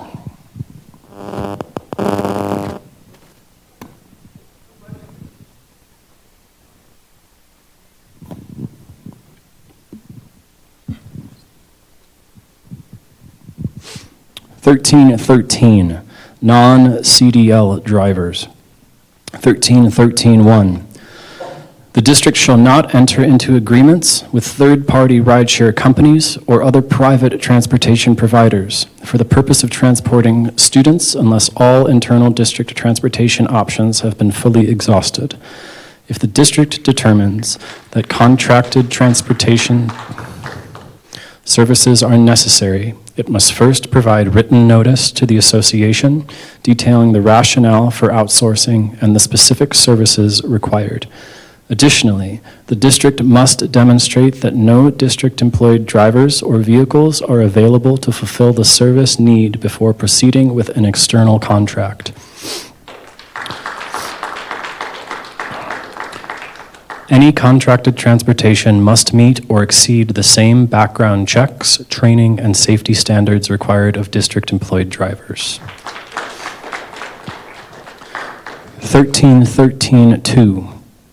Contracted transportation shall not replace existing district routes or services, nor shall it be used for daily student transportation when a district driver and vehicle are available. The use of contracted transportation shall not result in the reduction of hours for district-employed drivers. In unforeseen emergency situations where immediate transportation is required and no district vehicles or drivers are available, the district must notify the association within 24 hours of utilizing a contracted service. Such use shall be temporary and not establish a precedent for ongoing outsourcing.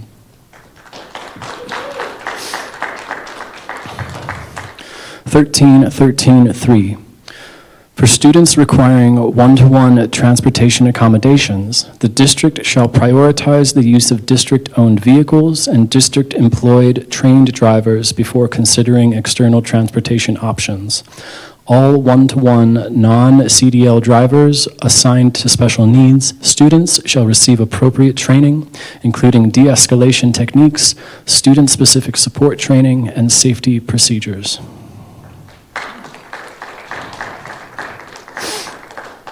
1313-4. If the district asserts that no internal drivers or vehicles are available for one-to-one student transport, it must provide the association with a record of internal employees who were offered the assignment, along with their responses. Any contracted driver assigned to a student must have completed training equivalent to district standards. Outsourced one-to-one transportation shall be established only on a temporary basis and subject to periodic review to determine whether district resources could be utilized instead.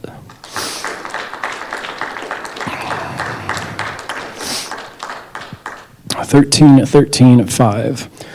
To ensure accountability and compliance with these provisions, the district shall provide a quarterly report to the association detailing all instances in which outside transportation services were used. This report shall include information on efforts made to assign district personnel and the steps taken to reduce reliance on contractors. By maintaining these safeguards, the district ensures that student safety and employee job security remain the highest priorities while minimizing unnecessary outsourcing. That is it.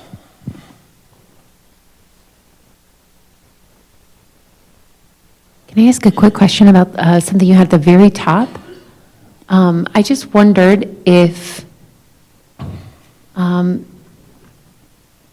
practicalities of driving students is a current course that is offered to drivers? Yeah, I just wondered if is it a current course that is in existence, or is it something to be developed? Does it exist in the world? Do we already give it? It's a good question. I believe, I'm looking for a trainer, but I believe there's refresher training for certain reasons, and I believe it's when there's an accident. Okay, yes, Mike knows more than, yes. Is it specifically called this, practicalities of driving students? It's just called refresher. Oh, okay. Mike said it's just called refresher, not called practicalities of driving students. I just wondered if that was a title of a training or if it was just the description of what the training is. Please. There's an accident review board?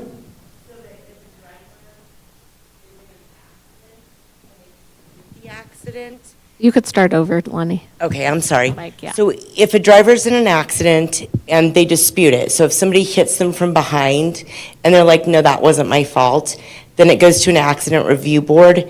And I think that is like our executive director and then a trainer and I think multiple trainers, but then there's a driver from each terminal also. And then that way, the accident's reviewed and cameras, whatever comes into play, and then that way it's determined whether it was preventable or unpreventable. So would that be the same training that you would expect drivers to be provided semi-annually, or is that a different training? That's a different training. Okay, that's what I wondered was like, is this a training already established, this one that is referred to? No. Okay. I don't think so. I think that our drivers would like to be retrained. Sure. Maybe to make sure that newer drivers or people that are kind of on the fence feel more secure in what they're doing, because we want our drivers to be very secure in what they're doing. Yeah, absolutely. Do you envision it being developed internally by our trainers? Yes, and what we're getting at too is that refreshers aren't just due to incidents, so course. proactive versus reactive. Of course. Made to prevent. Okay. Thank you. Thanks, Lonnie.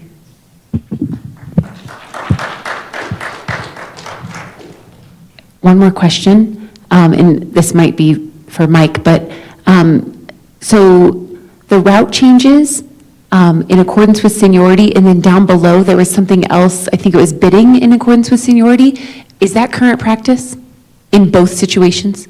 Yes, it is. I thought so. Okay, thank you. Did anybody else over here have any immediate questions? Okay. Thank you.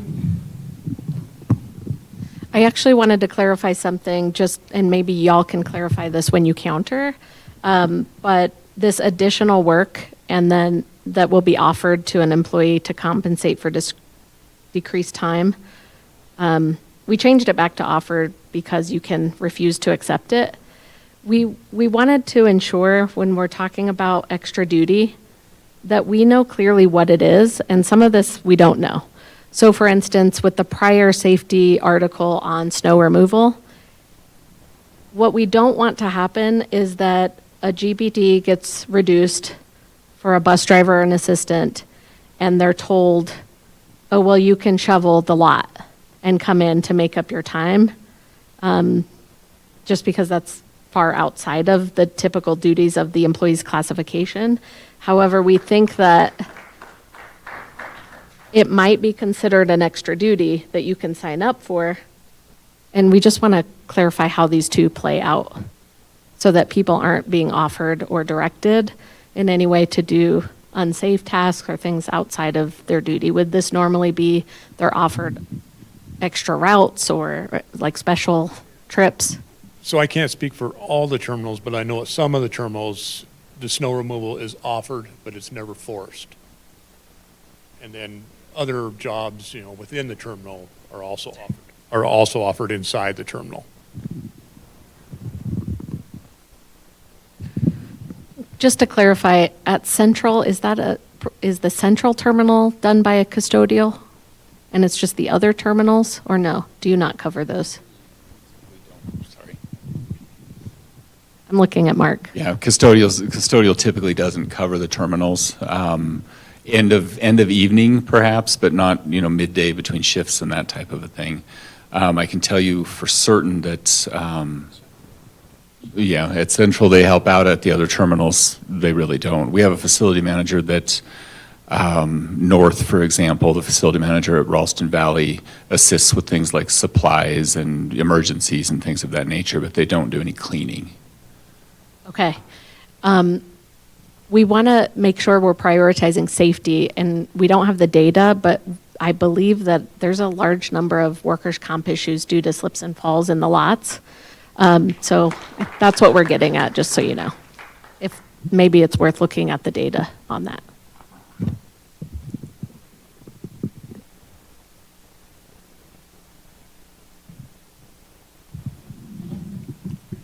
Darcy, can we go back to another article and so that I can ask a clarifying question? Further questions? Yeah, just one semi-minor question.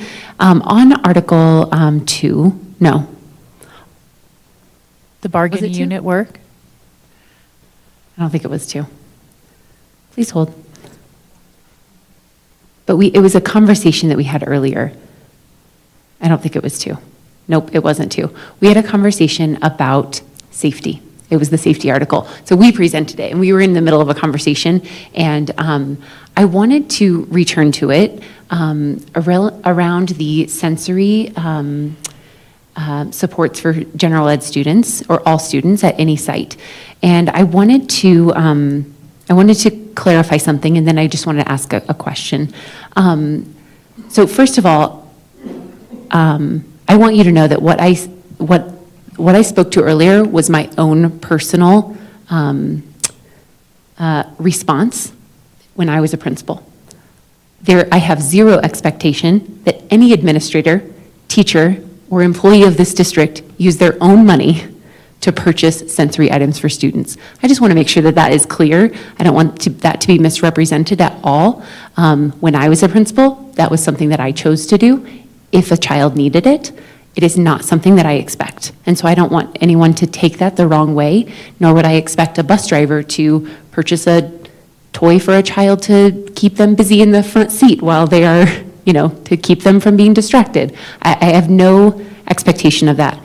And I was wondering if you might be able to share with us your perspective on why, 2 questions really, why you see that as a safety issue for staff.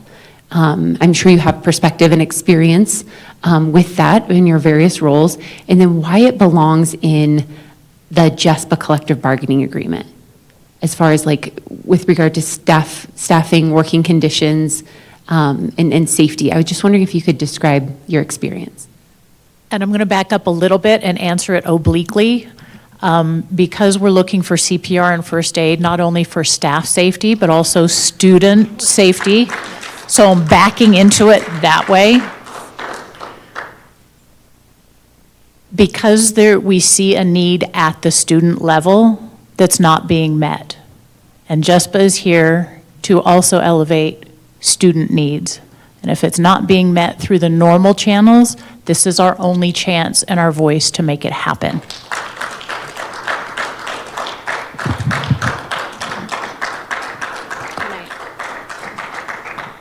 I want to add to that.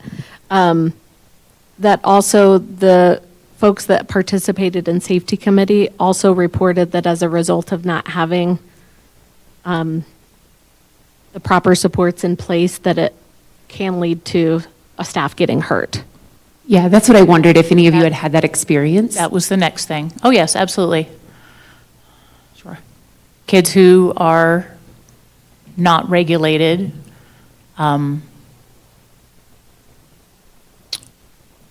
don't want to use the word take it out on us. We're the ones right there.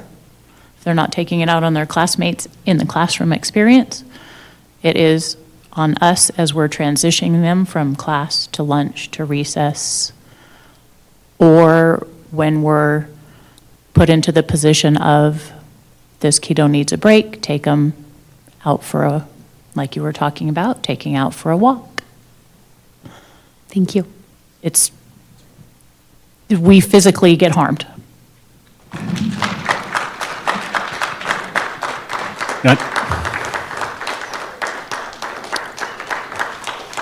I just want to acknowledge for anyone watching who does not see the audience in the room tonight, there are a lot of people on the edge of their seats wanting to jump in on this conversation because they are affected by this daily.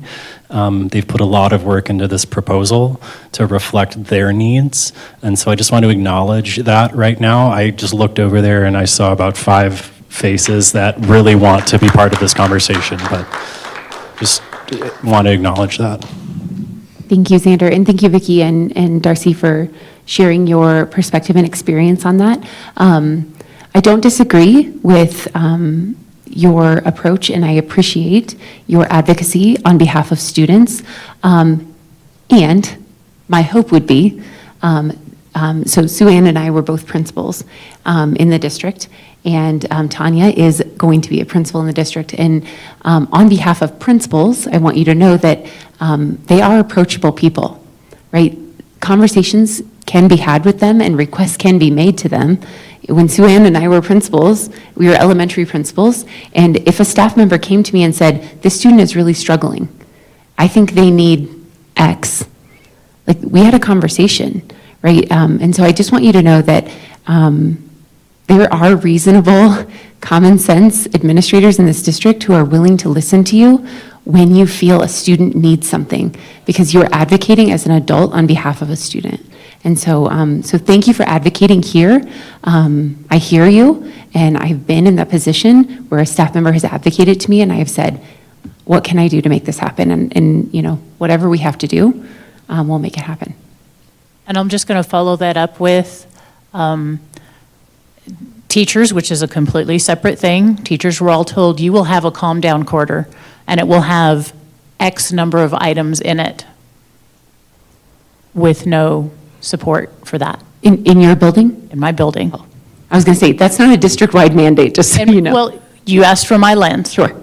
Teachers had to create their calm down corner with blankets, pillows, stuffies, fidgets on their own, all of them. And I'm not advocating for the teacher's contract, but what I'm saying is I appreciate that as principals, you guys have said, if this kiddo needs something, great, make it happen. But I'm also on the other side saying, principals have said, nope, you guys do that. And if you want to talk about tax returns, my donations to the school average $400 a year I'm sure. on my salary. I'm sure. That was us also advocating to the IRS to allow us a bigger contribution. Yep. Yeah. Thank you. And last year was the first year that it was allowable for others besides teachers, so yay, but shouldn't have to be that way. Bus drivers doing wipes to do their own cleaning. I mean, food services buying their own hairnets. You asked earlier on what all that was, and that's just the 30,000-foot level.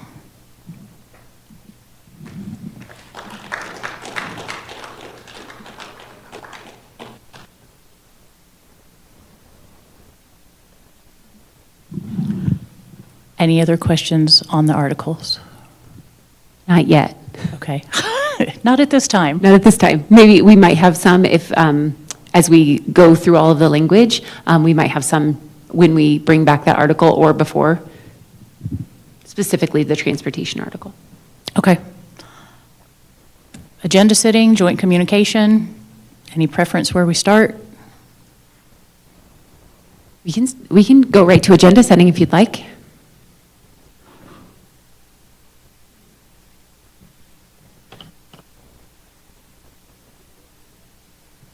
Just a note, we're in 4E next week.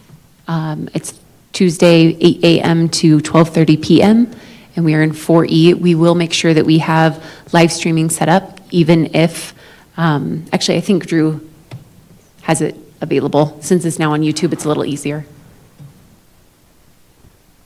And again, Tuesday, so that would be March 11th. I didn't know if you said that, I just wanted to clarify. I know you said time and Definitely place. said Tuesday, but I don't know if I said March 11th.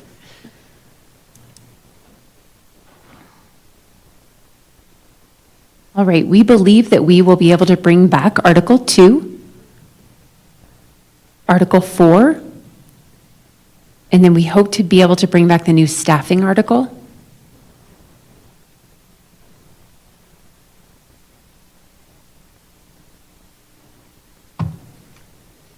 And I know you didn't say it, but we'd never numbered the bargaining unit work one. I just want to make sure that doesn't get lost. What did we call it? Did you call it something? Oh, okay. That's okay. We can number it new something else. Okay, because I thought they were separate, so I just wanted to, if you guys want to keep it separate or, Yeah, our we intention can- is still separate. That is our intention, I believe, but we can certainly bring back that language also wherever it ends up belonging. And so that's why I wasn't sure if you're bringing two or two and bargaining unit. That was my clarification. To and.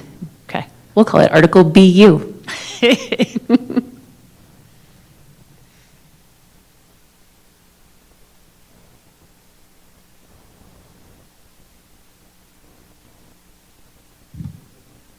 And I believe we were looking at 9, 10, and 15, unless there's a difference, but I thought that was our previous discussion. So that would be 9 evaluations, 10 corrective action, 15 preschool.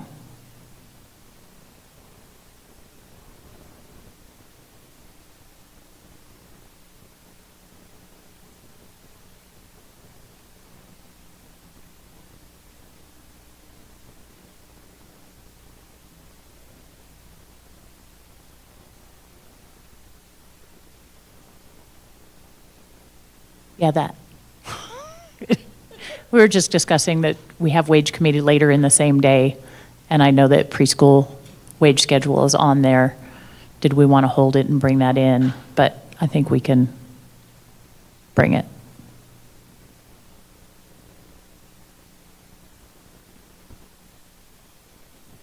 It's my understanding that the wage schedule is separate. It falls under compensation, That was our proposal. or that was the proposal, sorry. That's okay. So that, we might Yeah. put Yeah. part of it back in, just, Yeah, and the wage, the preschool wage is a function, and the preschool wage and job description is a function of HR, not the preschool department, so separate, I think.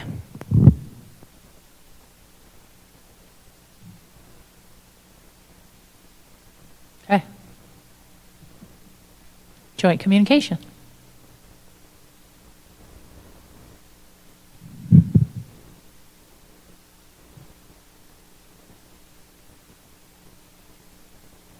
No? It's all done? Just, yes, please. I know you're good at copying and pasting. It isn't. Sad that we keep leaning on you every time, Jen.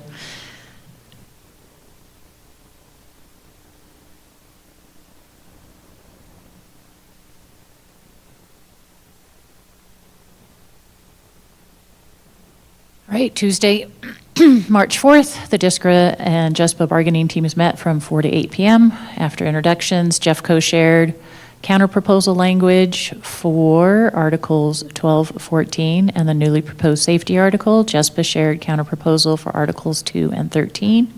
The team set the agenda for our next meeting, March 11th, for 8 to 12:30 in conference room 4E. The identified articles are, as just discussed, JESPA will bring counters to 9, 10, and 15. Jeffco will bring counters to 2 new bargaining unit, 4, and new staffing. Sounds good. Thank you all. See you next time.